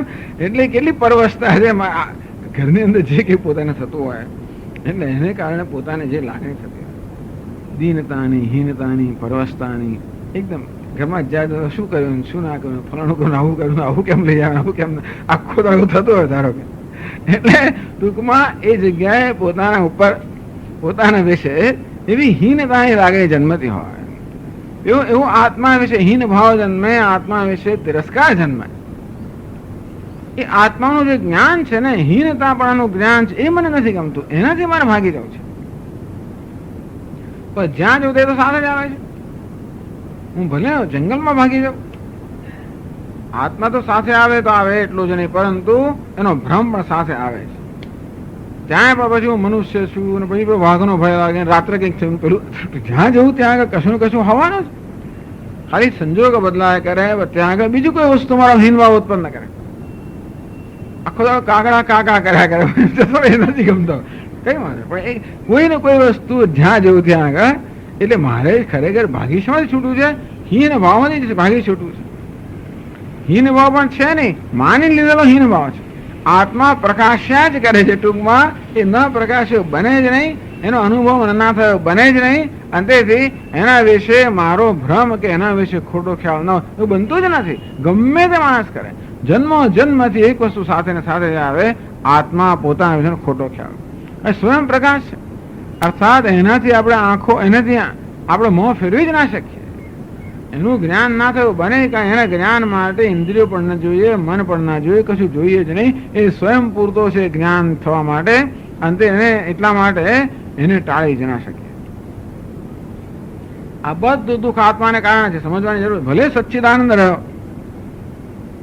છતાં પણ એ સચ્ચિદાનંદ આત્મા દુઃખ રૂપે, અજ્ઞાન રૂપે, મર્ત્ય રૂપે, સત એટલે અમર છે પણ મર્ત્ય રૂપે, ચિત એટલે જ્ઞાન સ્વરૂપ, અજ્ઞાન રૂપે, આનંદ સ્વરૂપ, દુઃખ રૂપે સતત પ્રગટ થાય છે ને. એ વ્યવસ્થિત એને જે છે એવો પ્રગટ થતો તો કઈ મુશ્કેલ નથી, પણ એવું નથી પ્રગટ થતો. અથવા એ તો બિચારો પ્રગટ થાય છે, પરંતુ આપણે એને ઉલટી ઘટાવીએ છીએ. આ મારા મનને કે બુદ્ધિની અંદર આ એક વસ્તુ થઈ ગઈ છે કે આત્મા જે સ્વયં પ્રકાશ રહ્યો છે, પ્રગટ થઈ રહ્યો છે, મને કહી રહ્યો કે જો હું તો સચ્ચિદાનંદ છું, મારી તરફ જો, મને સમજ, એને કોઈ બુદ્ધિ ઉલટી રીતે ઘટાવે છે. આ પ્રમાણે પોતાના વિશે આ પ્રકારના ભ્રમ સેવે છે, ખોટા ખ્યાલ સેવે છે, અને એ જ ખોટો ખ્યાલ જ બધા દુઃખનો મોહ છે. અને હું જે ભાગી જવા માંગુ છું, ચાલવા માંગુ છું, છૂટવા માંગુ છું, એ શેમાંથી? બસ મારા આ પ્રકારના ખ્યાલમાંથી છે. શું કરું જેથી આ દીનતા દૂર થાય, આ પરતંત્રતા દૂર થાય, આ પરવશતા દૂર થાય, આ અસહાયતા દૂર થાય? કમનસીબે બધા પ્રયત્નમાં અસહાયતાના પ્રકાર જ બદલાયા કરતા હોય છે. અસહાયતા જતી નથી, જુદા રૂપમાં આવે. રામચંદ્રજી રાવણના માથા છેદ્યા કરે, નવું માથું એનું એ જ આવે, જુદું નથી આવતું ત્યાં તો. પણ તેવી રીતે અસહાયતા માત્ર એક અથવા બીજા રૂપમાં જ હોય છે, ગમે તે કરીએ ને. અને તેથી કારણ કે અંદર છે, એ બહારને કારણે હોત તો જતી રહેત. અંદર હોવાને કારણે નવા સંજોગો પણ એ અસહાયતાને નવી રીતે જણાવતા હોય છે. એટલે કહ્યું સંસાર સાગર એવો દુસ્તર હે. સાગર જેમ દુસ્તર છે, કારણ કે એ વસ્તુને ઉકેલવા માટે હું બીજી નજર કરું છું. પાછો હું વલખા તો બહુ મારું છું, શેના માટે? અસહાયતા મુક્ત થવા માટે. એમ કરીને મારી જાતને બળવાન બનાવો, શક્તિમાન બનાવો, પ્રતિષ્ઠાવાન બનાવો, ધનવાન બનાવો, ફલાણો બનાવો, આજુબાજુ મોટી વાળો ઉભી કરું, બધું જાત જાતની રચના કરું. શેના માટે? અસહાયતામાંથી પરતંત્રતા મુક્ત થવા માટે. થતું જ નથી. કહ્યું તે પ્રમાણે દરેક સંજોગ માત્ર પરતંત્રતાનું એક જુદું જ ખાલી જુદો અંચળો ઓળીને આવે છે પરતંત્રતા. જેમ સ્વામી દયાનંદ મહારાજ કે ભાઈ હિન્દુસ્તાનમાં લોકો કહેવાય અનકમ્ફર્ટેબલી મિઝરેબલ, અમેરિકામાં કમ્ફર્ટેબલી મિઝરેબલ. ટૂંકમાં હિન્દુસ્તાનમાં લોકો બિચારો અગવડ સાથે દુઃખી છે, અને અમેરિકામાં લોકો સગવડ સાથે દુઃખી છે. એ દુઃખ ખાલી રૂપ જ બદલે છે, બાકી ફેર નથી પડતો. એનું કઈ સંતોષ આપણે લેવાનો નથી. માત્ર કહેવાની વાત એ છે કે માત્ર બાહ્ય કોઈ પ્રકારના પરિવર્તન કરવાને કારણે પેલો અંદરનો જે પ્રશ્ન છે ઉકલતો જ નથી. સાગર એવા દુસ્તર. અને માટે તેથી યોગ્ય ઉપાયની જરૂર છે. જ્ઞાન એટલે કહો જ્ઞાન અને વર્તેમ અજ્ઞાનમ. માત્ર જ્ઞાનથી જ નિવૃત્ત થાય. આ ભ્રમ છે અજ્ઞાનમાંથી જન્મેલો છે, અને માટે એ જ્ઞાનથી જ નિવૃત્ત થાય. એટલે એવું નથી કે આ જ્ઞાનને કારણે મને કશો નવો અનુભવ પ્રાપ્ત થયો, કે જે આત્માનો અનુભવ નથી એ નવો અનુભવ થયો, એવું નથી. સ્વયં જ્યોતિષી પ્રતિચિ બ્રહ્મણી. આ સ્વયં જ્યોતિષ અર્થાત સ્વયં પ્રકાશ છે. પ્રતિચિ મારો પોતાનું સ્વરૂપ છે. બ્રહ્મ અર્થાત પૂર્ણ છે, અપરિચ્છિન્ન છે, અનંત છે. આમ જે મારું પોતાનું સ્વરૂપ છે, અનંત છે, અને સ્વયં પ્રકાશ છે, સદા પ્રકાશ, એ રીતે પ્રકાશ રહ્યો છે. વિદ્યા અવિદ્યા ભ્રમમ અપનયતી. આ જ્ઞાન શું કરે છે? આ જ્ઞાન આત્માને ઉત્પન્ન કરતું નથી, આત્મજ્ઞાન પણ ઉત્પન્ન કરતું નથી, જો કોઈ પ્રકારનો ફેરફાર કરતું નથી. માત્ર અવિદ્યા ભ્રમમ અપનયતી. અવિદ્યા અને એમાં જેમનો ભ્રમ જે છે એ જ માત્ર દૂર કરે છે. આટલું જ્ઞાન કરે છે. એટલે આત્માનો અનુભવ છે તો રહે છે, માત્ર સુધારો થાય. પેલા અનાત્માને જોડી દેવામાં આવતો હતો. એને કારણે અનાત્માની બધી અલ્પતાને આત્માની માનવામાં આવતી. એ બસ એટલું દૂર થાય. અવિદિતમ પ્રકાશય દેતી. આ જ્ઞાન પણ કઈ અજ્ઞાત વસ્તુને પ્રકાશિત કરતો નથી. જે જ્ઞાત વસ્તુ છે એને એમાં માત્ર જે ભ્રમ અંશ છે એ દૂર કરે છે. આત્મા વિદિત છે, અર્થાત સદા જ્ઞાત છે, સદા અનુભવનો વિષય છે, પરંતુ એમાં એક ભ્રમ એક અંશ ઉમેરાઈ ગયો છે. આ ઉપદેશ છે માત્ર પેલા ભ્રમના અંશને દૂર કરે છે. તેથી કોઈ નવી વસ્તુ નથી કે હા મને આત્માનો અનુભવ થયો, હવે મને આત્માનો અનુભવ થઈ ગયો સ્વામી, તો પછી આપણે પૂછવું પડે શું થયું, પછી બીજું કઈ નવું થયું કે શું થયું.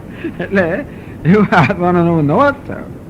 એટલે ન અવિદિતમ પ્રકાશ જે આત્મા અજ્ઞાત જ હતો એનો પ્રકાશિત થયો, એવો સાક્ષાત્કાર થયો મને.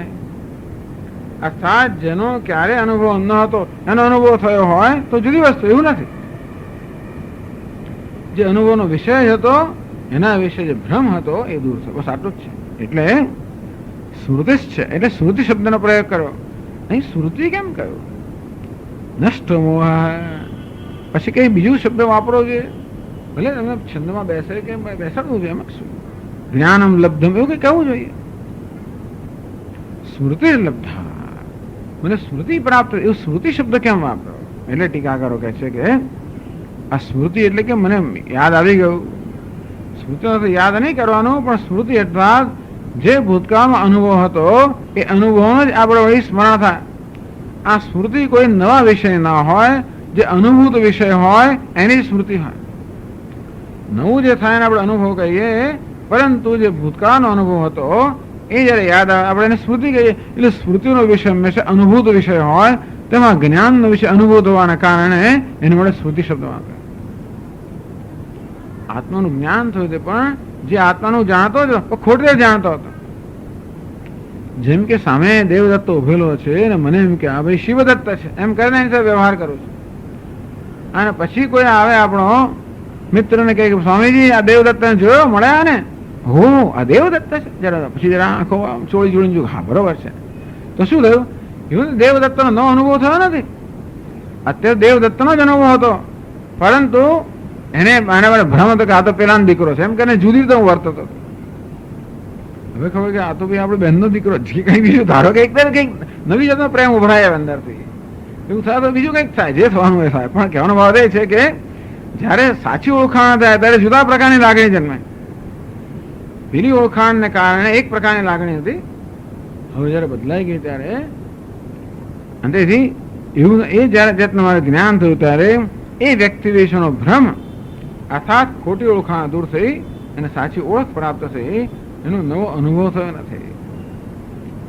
એટલે સ્મૃતિ લબ્ધા એવું કહેવામાં આવ્યું. એ સ્મૃતિ શબ્દનો અર્થ જે છે કે જે વાસ્તવ અનુભવનો વિષય હતો, પરંતુ જેના વિશે ખોટા ખ્યાલ સેવામાં આવતા હતા એના વિશે હવે મને યથાર્થ જ્ઞાન થયું. અયમ અહમસ્મી પરમ બ્રહ્મ આત્મનુસંધાન રૂપ આત્મતત્વ વિષય લબ્ધા. અયમ અહમસ્મી આત્માનમ ચેત વિજાનયાત અયમ અસ્મી ઇતિ પુરુષ. તો અયમ અહમસ્મી, અયમ આત્મા બ્રહ્મ, આ હું છું, હું અર્જુન નથી, આ હું છું. અયમ અસ્મી પરમ બ્રહ્મ, બસ આટલું જ થયું. અત્યારથી અહમનો અનુભવ થતો રહેતો, પણ એનું શું અહમ કહેતો હતો, હવે શું કહે છે અર્જુન કહેતો, હવે શું કહે છે પરમ બ્રહ્મ કહે છે. બધા એટલે ખાલી એનું એટલું બદલાઈ ગયું, આ તો હું પરમ બ્રહ્મ છું, અર્જુન નથી પરમ બ્રહ્મ છું. બસ આ પ્રકારની આત્મતત્વ વિશે આત્માનુસંધાન રૂપા સ્મૃતિ, આત્માનુસંધાન રૂપ આત્મા જેનો વિષય છે એ આત્મા અનુસંધાન સ્મૃતિ અર્થાત આત્માનું યથાર્થ જ્ઞાન મને પ્રાપ્ત થયું. સર્વ પ્રતિબંધ શૂન્ય આત્મજ્ઞાન મોહો નષ્ટ હેતી. બે પ્રકારનો મોહ કહેવામાં આવ્યો, એક તો પારમાર્થિક મોહ અને બે વ્યવહારિક મોહ. આ બંને પ્રકારનો મોહ નષ્ટ એમ પણ કહેવાય. અને આત્મજ્ઞાનમાં કોઈ પ્રકારનો પ્રતિબંધ ન રહ્યો હોવાને કારણે મારો મોહ નષ્ટ થઈ ગયો, સ્મૃતિ પ્રાપ્ત થઈ.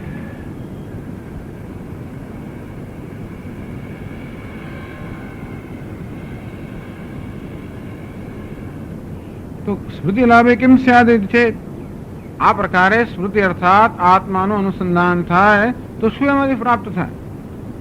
શંકરાચાર્ય મહારાજ પૂછે યસ્યાહ લાભાત સર્વહૃદય ગ્રંથિના વિપ્રમોક્ષ, યસ્યાહ લાભાત જેના લાભથી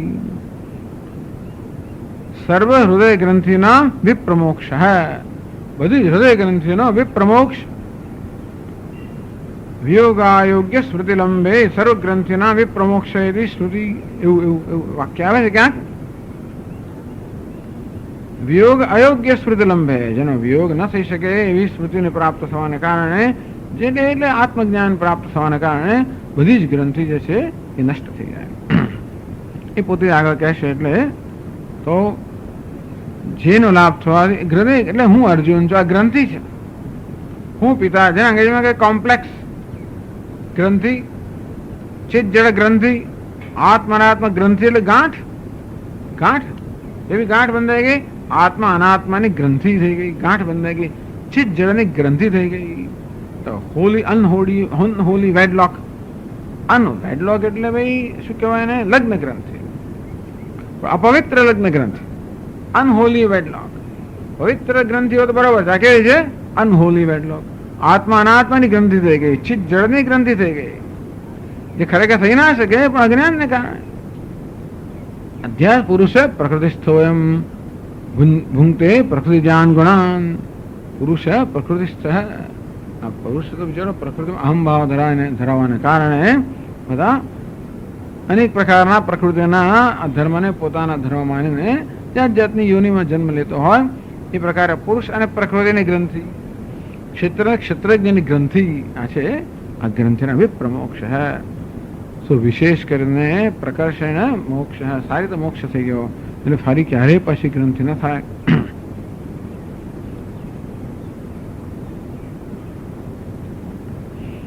મોહનાશે સ્મૃતિ પ્રતિલંબે છે અસાધારણ કારણ. આ મોહનો નાશ થયો અને આ સ્મૃતિ પ્રાપ્ત થવી એમાં મુખ્ય કારણ કયું? અસાધારણ કારણ. સાધારણ તો વસ્તુ ઘણી છે, રણ મેદાન પણ છે, રથ પણ છે, અર્જુન પણ છે, શ્રી કૃષ્ણ પણ છે, વક્તા પણ છે, શ્રોતા પણ છે, ઉપદેશ પણ છે, શ્રવણ પણ છે, મનન છે, નિધિધ્યાસન છે, બધો પ્રયત્ન છે. આ બધું છે, અસાધારણ કારણ કયું? યમે વૈશ્ય વૃણતે તેન લભ્ય નાયમાત્મા પ્રવચને લભ્ય ન મેધયા ન બહુના શ્રુતેન યમે વૈશ્ય વૃણતે તેન લભ્ય તસ્યૈષાત્મા વિવૃતે તનુ સ્વામ. નાયમાત્મા પ્રવચને લભ્ય. ગમે તેટલા પ્રવચન થાય તો પણ આત્મજ્ઞાન આત્મા પ્રાપ્ત ના થાય. ન મેધયા, ખૂબ બધા ગ્રંથો અધ્યયન થાય અને એ બધું આપણા મગજમાં ધારણા કરીએ તો પણ આત્મજ્ઞાન ન થાય. ન બહુના શ્રુતે, ખૂબ બધું શ્રવણ કરવામાં આવે, આમ શ્રવણ મનન એ બધું બહુ જ કરવામાં આવે. નાયમાં આત્મા લભ્ય તો પણ આત્મા લભ્ય નથી. એટલે બધા સાધારણ કારણ, એક અસાધારણ કારણ હોવું જોઈએ જેનાથી લભ્ય થાય. કહેવાનો ભાવ એ છે કે આ સાધારણ કારણ તો જોઈએ જ. ખીચડી બનાવવા માટે સાધારણ તો દાળ જોઈએ, ચોખા જોઈએ, તપેલી જોઈએ, પાણી બધું જોઈએ. અસાધારણ કારણ કયું? અગ્નિ. એટલા માટે પાકસ્ય વન્યવત જ્ઞાનમ વિના મોક્ષોનો સિદ્ધતી. પાકસ્ય વન્યવત, જેમ રસોઈ કરવા માટે, પકાવવા માટે અગ્નિ જોઈએ, તેમ જ્ઞાનમ વિના મોક્ષ ન સિદ્ધતી. એમ જ્ઞાન વિના, એટલે જ્ઞાન અસાધારણ કારણ. તેવી રીતે જ્ઞાન પ્રાપ્ત થવા અસાધારણ કારણ કયું? મેં શ્રવણ કર્યું, તે મનન કર્યું, ધ્યાન કર્યું, સેવા કરી, પ્રણિપાત કર્યો, પરિપ્રશ્ન કર્યો. તદ્વિધિ પરિપાદેન પરિપ્રશ્નેન સેવયા. પ્રણિપાત, દીર્ઘ નમસ્કાર કર્યો, સેવા કરી, પરિપ્રશ્ન કર્યા, એને કારણે જ્ઞાન પ્રાપ્ત થયું. આ જ્ઞાન પ્રાપ્ત થવામાં અસાધારણ કારણ કયું? એ બધી સાધારણ વસ્તુ તો ખરી છે. એટલે કહે છે મોહનાશે સ્મૃતિ પ્રતિલંબે છે અસાધારણ. અર્જુન પોતે જ એ જ્ઞાન પ્રાપ્તિમાં અસાધારણ કારણ છે, પોતે જ કહે છે. તો કહે છે આગળ, તત્પ્રસાદાત તવ પ્રસાદાત મયા ત્વત્પ્રસાદમ આશ્રિતેન અચ્યુત ત્વત્પ્રસાદાત. હે અચ્યુત, તો ભગવાન આપનો અનુગ્રહ જે છે એ અસાધારણ કારણ છે. એટલે બધું જ હોય, અરીઠા હોય ને સાબુ હોય ને ફલાણું હોય ને બધું હોય, પણ પાણી ના હોય તો પછી કપડાં ધોવાય ને. પાણી શું અસાધારણ કારણ છે. બાકી બધી વસ્તુઓ પણ જરૂર જોઈએ, ના જોઈએ એમ નહીં. સોડા જોઈએ, ના જોઈએ, કપડા ધોવા માટે તે બધું હોય, શ્રવણ હોય, મનન છે, બધું ભક્તિ રસ જ નથી. यमे वैश्य विवृणुते तेन लभ्य है तस्यैषा आत्मा विवृणुते तनुं स्वाम सर्वधर्मान् परित्यज्य मामेकं शरणं व्रज. આ પ્રકારે બધી વસ્તુનો ત્યાગ કરીને એક ભગવાનનું શરણ લીધું હોય, ભગવાનને સમર્પિત થયા હોઈએ, ભગવાન સિવાય બીજું કશું જીવનમાં ન જોઈએ એવો જયારે નિશ્ચય હોય, એ અસાધારણ કામ બની ગયો. નાયમાં આત્મા લભ્ય પહેલા કામ આવ્યું. यमे वैश्य विवृणुते तेन लभ्य, જે આ આત્માને પસંદ કરે છે એના વડે પ્રાપ્ત થાય છે. કેવી રીતે? તસ્યૈષા આત્મા વિવૃણુતે તનું સ્વામ. એવા સાધક સમક્ષ આત્મા પોતાનું વાસ્તવિક સ્વરૂપ પ્રગટ કરે છે. ટૂંકમાં આત્મા પોતાનું વાસ્તવિક સ્વરૂપ પ્રગટ કરે તો જ આત્માનું જ્ઞાન થાય. એ ક્યારે થાય? એ જયારે ખુશ થાય ત્યારે. ક્યારે ખુશ થાય? એની પસંદગી કરવામાં આવે ત્યારે. હવે અપેક્ષા કરે, અનુગ્રહ કરો પણ છે, રક્ષા નહીં, રક્ષાપેક્ષા અપેક્ષતે. રક્ષા કે કૃપા હોય ને એ પણ અપેક્ષા રાખે છે. કૃપાપેક્ષા કૃપા પણ અપેક્ષાની અપેક્ષા રાખે છે. ટૂંકમાં કૃપા ક્યારે થાય? આત્મા ક્યારે કૃપા કરીને આપણને દર્શન આપે? આપણે જયારે એની પસંદગી રીતે. નહીતર પછી બધાને નથી આપતા. બધાને દર્શન આપે જ છે એમ કહેવાય, પણ દર્શન થાય કોને? ભલે ને આપતો હોય, એ દર્શન આપ્યા જ કરતો હોય, પણ એની સામે જુએ જ કોણ? અને જુએ તો ઓળખે કોણ? જે એને પસંદ કર્યો છે.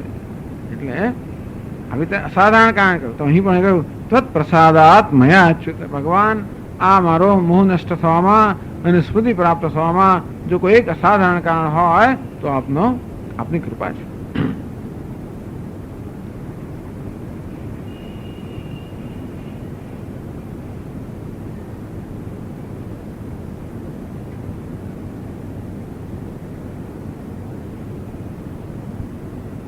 પછી હું કેવો છું?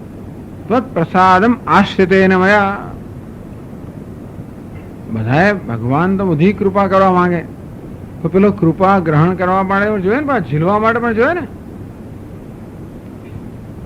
હજી અર્જુનના મનમાં આવ્યું કે મારા પ્રયત્નથી મેળવીશ, મારા પ્રયત્નથી મેળવીશ, તો પેલી કૃપા થતી હોય તોય પણ લાભ ના મળે. ये भजन्ति तो माम भक्त्या मयते तेषु चाप्यहम. जो લોકો ભક્તિપૂર્વક મારું ભજન કરે એમનામાં હું છું અને એ મારામાં છે. એમ તો પ્રસાદમાં આશ્રિત. એવું મહારાજને ક્યાંથી ખબર પડી? મને ખબર પણ છતાં કહે છે આપના પ્રસાદથી, ભગવાનનો પ્રસાદ કે અનુગ્રહ તો ખરો, પણ અર્જુન પણ કેવો છે? તત્ પ્રસાદમાં આશ્રિત. ભગવાન આપની કૃપાના આશ્રિત હું. ટૂંકમાં અર્જુનના મનમાં આ પ્રકારની વૃત્તિ કે ભાવ છે કે હું ભગવાનની કૃપાના આશ્રિત છું, અને ભગવાન કૃપાશીલ છે, અર્જુન ભગવાનની કૃપાના આશ્રિત છે. આ પ્રકારનો સંવાદ થયેલો છે. ટૂંકમાં આ પ્રકારની ભૂમિકા પર જયારે ઉપદેશ થતો હોય ત્યારે નષ્ટો મોહ શ્રુતિર્લબ્ધ.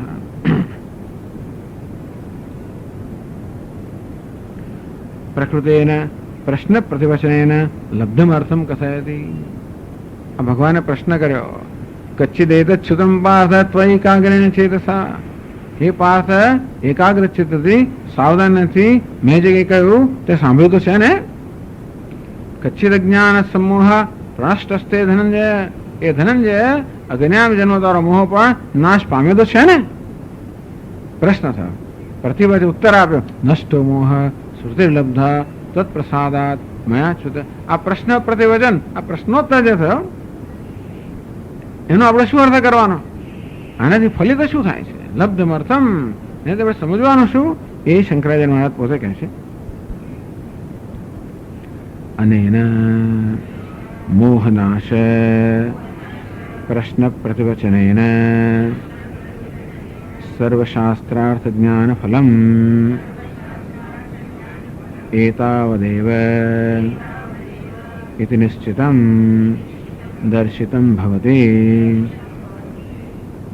અને આ મોહનાશ પ્રશ્ન પ્રતિવચનેન કચ્છિદ જ્ઞાન સમૂહ પ્રનષ્ટસ્તે ધનંજય. હે ધનંજય, અજ્ઞાન જન્મ્યો તારો મોહ નાશ તો પામ્યો છે કે નહીં? પ્રશ્ન પણ એ પ્રકારનો કર્યો. પ્રનષ્ટસ્તે મોહ, અજ્ઞાનમાંથી જન્મતર મોહ નાશ તો પામ્યો છે ને, અને પછી કે નષ્ટો મોહ, નાશ પામે. એટલે આ મોહ નાશ પ્રશ્ન પ્રતિવચન, આ પ્રશ્ન પણ મોહનાશના અર્થમાં સંદર્ભમાં હતો. ઉત્તર પણ એ પછી પૂછે કંઈક ને બીજું ઉત્તર આપે એવું પણ નથી, એવું નથી. અર્જુન બરાબર એટલે સાવધાની સાંભળે છે. ભગવાને જે વિષયમાં પ્રશ્ન કર્યો એ વિષયમાં જ ઉત્તર આપ્યો. ભગવાનનો પ્રશ્ન મોહના નાશના વિષયમાં હતો. અર્જુન બીજું કઈ નથી કહેતો, સારું ચાલો લડી લઈશું આમ કહી ત્યારે એવું નથી થતું. જે વિષયમાં પ્રશ્ન હતો એ વિષયમાં ઉત્તર આપ્યો. એટલે ટૂંકમાં અર્જુન પર સ્પષ્ટ છે. અને મોહનાશ પ્રશ્ન પ્રતિવચન, આ મોહના નાશ વિશે પ્રશ્ન કરવામાં આવ્યો ભગવાન વડે અને અર્જુન વડે એનો ઉત્તર આપવામાં આવ્યો. એનાથી સર્વશાસ્ત્રાર્થ જ્ઞાન ફલમ એતાવદેવ ઇતિ. સર્વશાસ્ત્રાર્થ જ્ઞાન ફલમ, બધા શાસ્ત્ર, ગીતા સુગીતા કર્તવ્ય કિમન્ય શાસ્ત્ર વિસ્તરે યા સ્વયં પદ્મનાભસ્ય મુખ પદ્માદ વિનિશ્રુતા. ગીતાને સુગીતા કર્તવ્ય, સારી રીતે ગાયેલી હોય એમ કરવી. એટલે બસ ગીતા બધા શાસ્ત્રો નિચોડ છે. કિમન્ય શાસ્ત્ર વિસ્તરે, બીજા બધા શાસ્ત્રના વિસ્તારની શું જરૂર છે? યા સ્વયં પદ્મનાભસ્ય મુખ પદ્માદ વિનિશ્રુતા. જે સ્વયં પદ્મનાભના મુખ પદ્મમાંથી જે સ્વયં પ્રગટ થઈ રહી છે એ ગીતાને સારી રીતે ગાવી જોઈએ, એને સારી રીતે ગવાયેલી કરવી જોઈએ, એનું સારી શ્રવણ કરવું જોઈએ, મનન કરવું જોઈએ, અનુસંધાન કરવું જોઈએ, ગાવું જોઈએ, બોલવું જોઈએ, કહેવું જોઈએ, સાંભળવું જોઈએ. બસ, કારણ કે બધા શાસ્ત્રો નિચોડામાં છે. સર્વશાસ્ત્રાર્થ, ખાલી ગીતા શાસ્ત્ર છે નહીં, સર્વશાસ્ત્રાર્થ જ્ઞાન ફલમ. સમગ્ર શાસ્ત્રમાં જે જ્ઞાનનો ઉપદેશ કરવામાં આવ્યો છે એનું ફળ શું? એતાવદેવ ઇતિ નિશ્ચય, આટલું જ. બધા શાસ્ત્રોમાં જે કંઈ જ્ઞાન કરવામાં આવ્યું છે એનું ફળ આટલું જ છે એવો નિશ્ચય આપણે કરી શકીએ આ પ્રશ્નોત્તર પાસે. એટલે આ તો પોતે એનો નિષ્કર્ષ કાઢે છે કે આ પ્રકારે પ્રશ્ન થયો ને ઉત્તર થયો એની પાછળ શું કહેવા માંગે છે આપણને. વેદવ્યાસ ભગવાન આપણને આ પ્રશ્ન ઉત્તર વિશે ધારો કે આ શું કહેવાય એને રિપોર્ટ કરે છે. રિપોર્ટ કરે છે એટલે કે આપણને અહેવાલ આપે છે. અહેવાલ આપે છે એમાં એને સમજવાનું શું કે સર્વશાસ્ત્રાર્થ જ્ઞાન ફલમ એતાવદેવ. બસ બધા શાસ્ત્રનું જે જ્ઞાન છે એનું ફળ આટલું જ છે. નિશ્ચિતમ ભવતી, નિશ્ચિતમ દર્શિતમ ભવતી. આ નિશ્ચયપૂર્વક દર્શિત કરવામાં આવ્યું કે બધા શાસ્ત્રાર્થનું જ્ઞાન આટલું જ છે.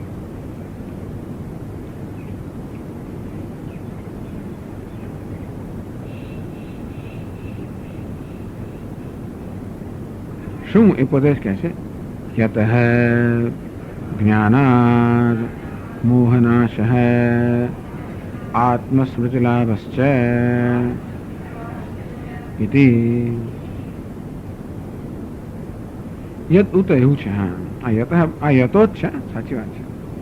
યતો એતો તો યત થાય પણ એટલે યત ઉત યોત એનો થયો છે. યદ ઉત યદોત એટલે યદ ઉત એવું છે. જ્ઞાનાત મોહનાશ આત્મશ્રીલાભશ્ચૈતિ. શું ભાઈ બધા શાસ્ત્રના જ્ઞાનના ઉપદેશનું નિષ્કર્ષ પરિણામ શું? જ્ઞાનાત મોહનાશ, કે જ્ઞાનથી મોહનો નાશ થાય, આત્મસ્મૃતિલાભશ્ચ અને આત્માનું યથાર્થ જ્ઞાન પ્રાપ્ત થાય. બસ, મોહ નાશ થાય અને આત્માનું યથાર્થ જ્ઞાન પ્રાપ્ત થાય. એ જ બધા શાસ્ત્રના બધા પ્રકારના ઉપદેશનો એક જ માત્ર તાત્પર્ય છે, એક જ પ્રયોજન છે. શ્રુતિ હોય, સ્મૃતિ હોય, પુરાણ હોય, જે હોય જ ખરો.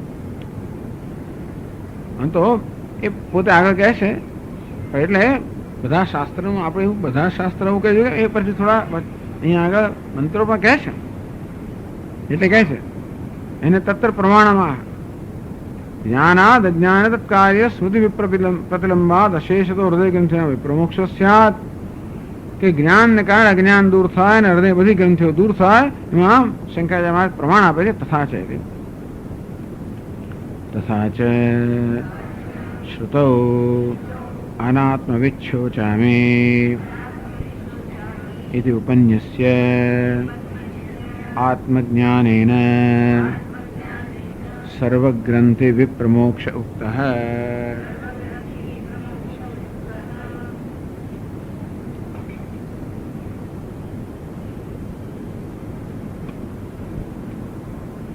તથા ચ એટલે કે તો એ દ્રષ્ટાંત રૂપે ઉદાહરણ રૂપે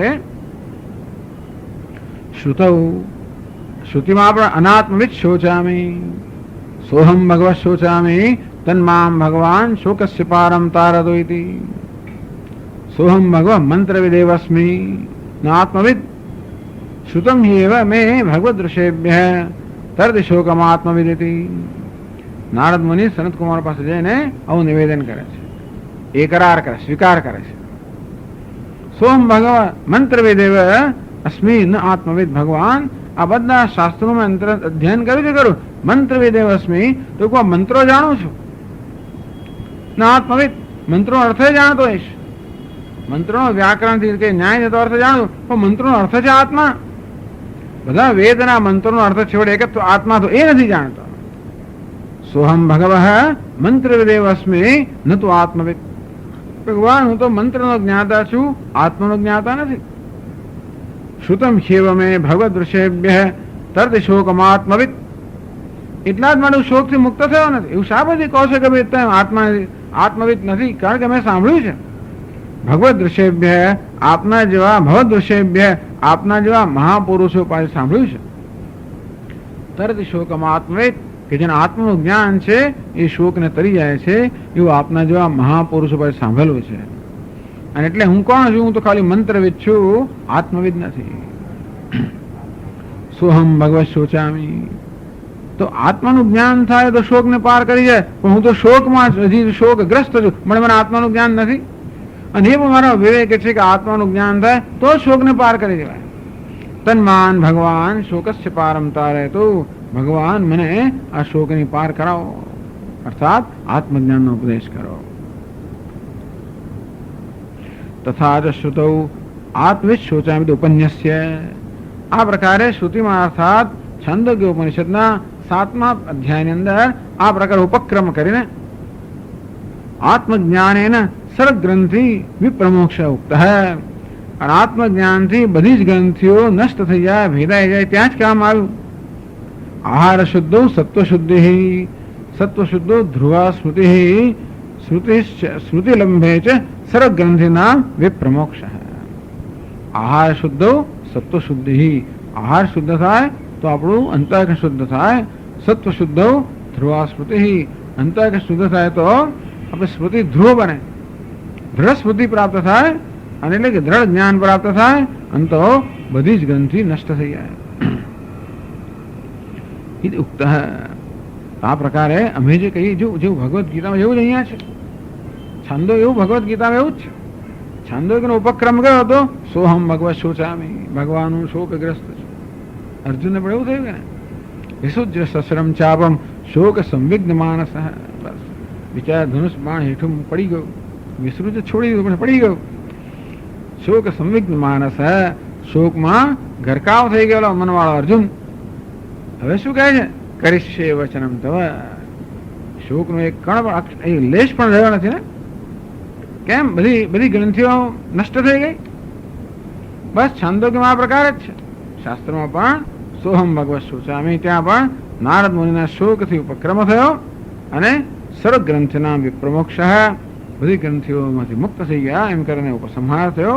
બસ એ પ્રકારે આ ભગવદ્ ગીતામાં જેનો અર્થ એ થયો કે બધા શાસ્ત્રના જ્ઞાનનો એક જ માત્ર તાત્પર્ય છે.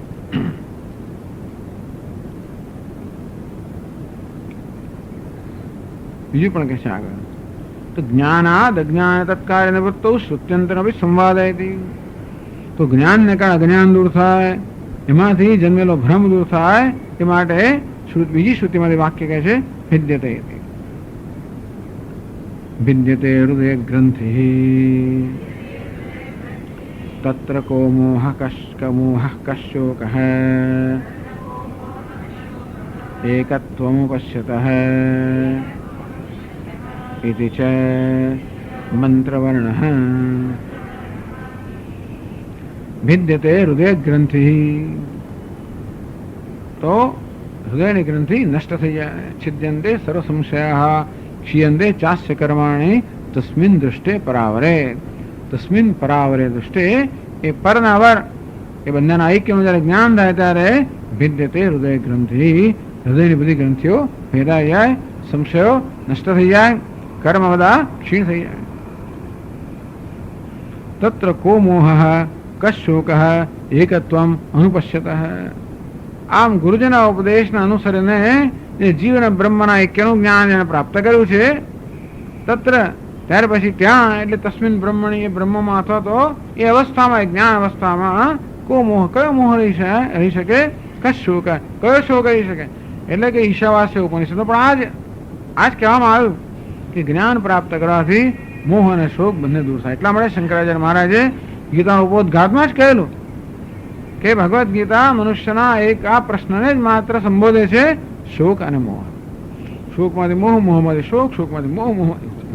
શોકમાંથી મોહ જન્મે પતિ નથી જતું, એ મોહ પાછો શોક જન્મ આવે, પછી બીજો મોહ જન્મ આવે, પછી ત્રીજો શોક જન્મ આવે, એમ કરીને પરંપરા ચાલ્યા જ કરે. તત્ર કો મોહ કશોક એકત્વમ અનુપશ્યત. આમ જીવન બ્રહ્મનું કે સર્વનું એકત્વના દર્શન કરવાને કયો મોહ અને કયો શોક આવી શકે.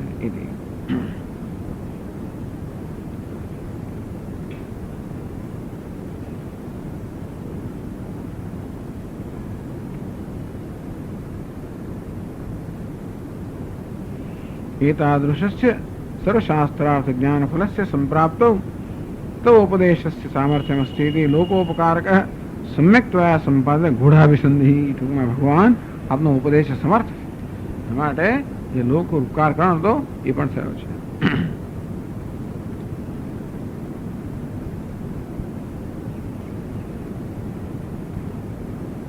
ભગવત અનુગ્રહગ્રાદ અજ્ઞાનકૃત મોહાદ મોહદાહાંતરમ આત્મજ્ઞાને પ્રચલબ્ધે ત્વત આજ્ઞા પ્રતીક્ષોહમિતિ. ભગવાન અનુગ્રહને કારણે અજ્ઞાન અમે જન્મેલા મોહ જ્યારે રૂપે અંધકાર નષ્ટ થઈ ગયો ત્યારે બસ હવે આપની આજ્ઞા માટે હું તૈયાર છું. સ્થિતોસ્મિ ગત સંદેહ કરીશ્ય વચનમ તવ. મારો કોઈ સંદેહ રહ્યો નથી, આપનું કહ્યું કરીશ. એમ કે અર્જુન બિચારો કયાગ્ર બની ગયો, બસ મુક્ત થઈ ગયો. કયાગ્ર એટલે મુક્ત થઈ ગયો. મોક્ષ જે મુક્ત પુરુષ છે, કયાગ્ર પુરુષ છે, ભગવાનનું કહ્યું કરે. એને કોઈ પ્રકારનો સંકલ્પ ના હોય, માટે ભગવાન જે સંકલ્પ કરે આવે કરે. આપણે તો સંકલ્પ જાત જાતનો, ભગવાન કે કામ કર, હું તો આમ કરું એમ કરે. કયાગ્ર નથી, ભગવાનને કયાગ્ર નથી. જ્યાં સુધી પોતાનો સંકલ્પ હોય ત્યાં સુધી હજુ કયાગ્ર નથી.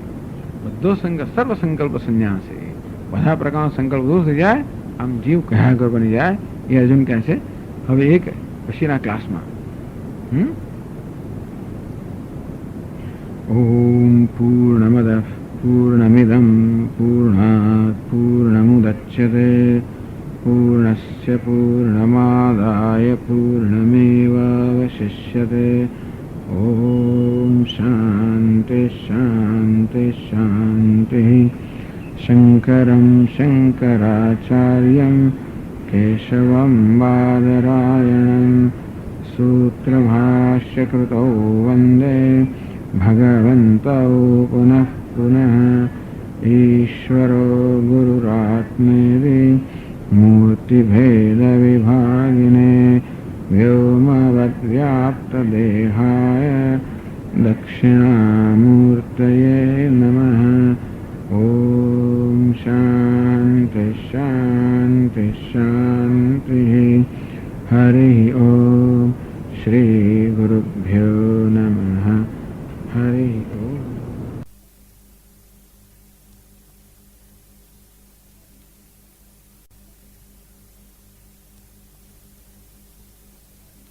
ओम नारायणः परो व्यक्ता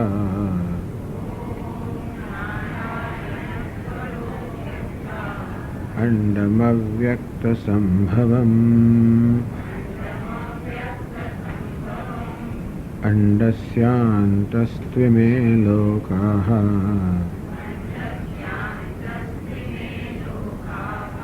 सप्तद्वीपा च मेदिनी.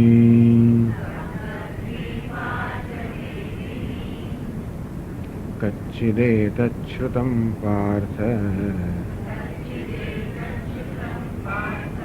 त्वयैकाग्रेण चेतसा. कच्चिदज्ञानसम्मोहः प्रणष्टस्ते धनञ्जय। अर्जुन उवाच नष्टो मोहस्मृतिर्लब्धा त्वत्प्रसादान्मयाच्युत स्थितोऽस्मि गतसन्देहः करिष्ये वचनं तव।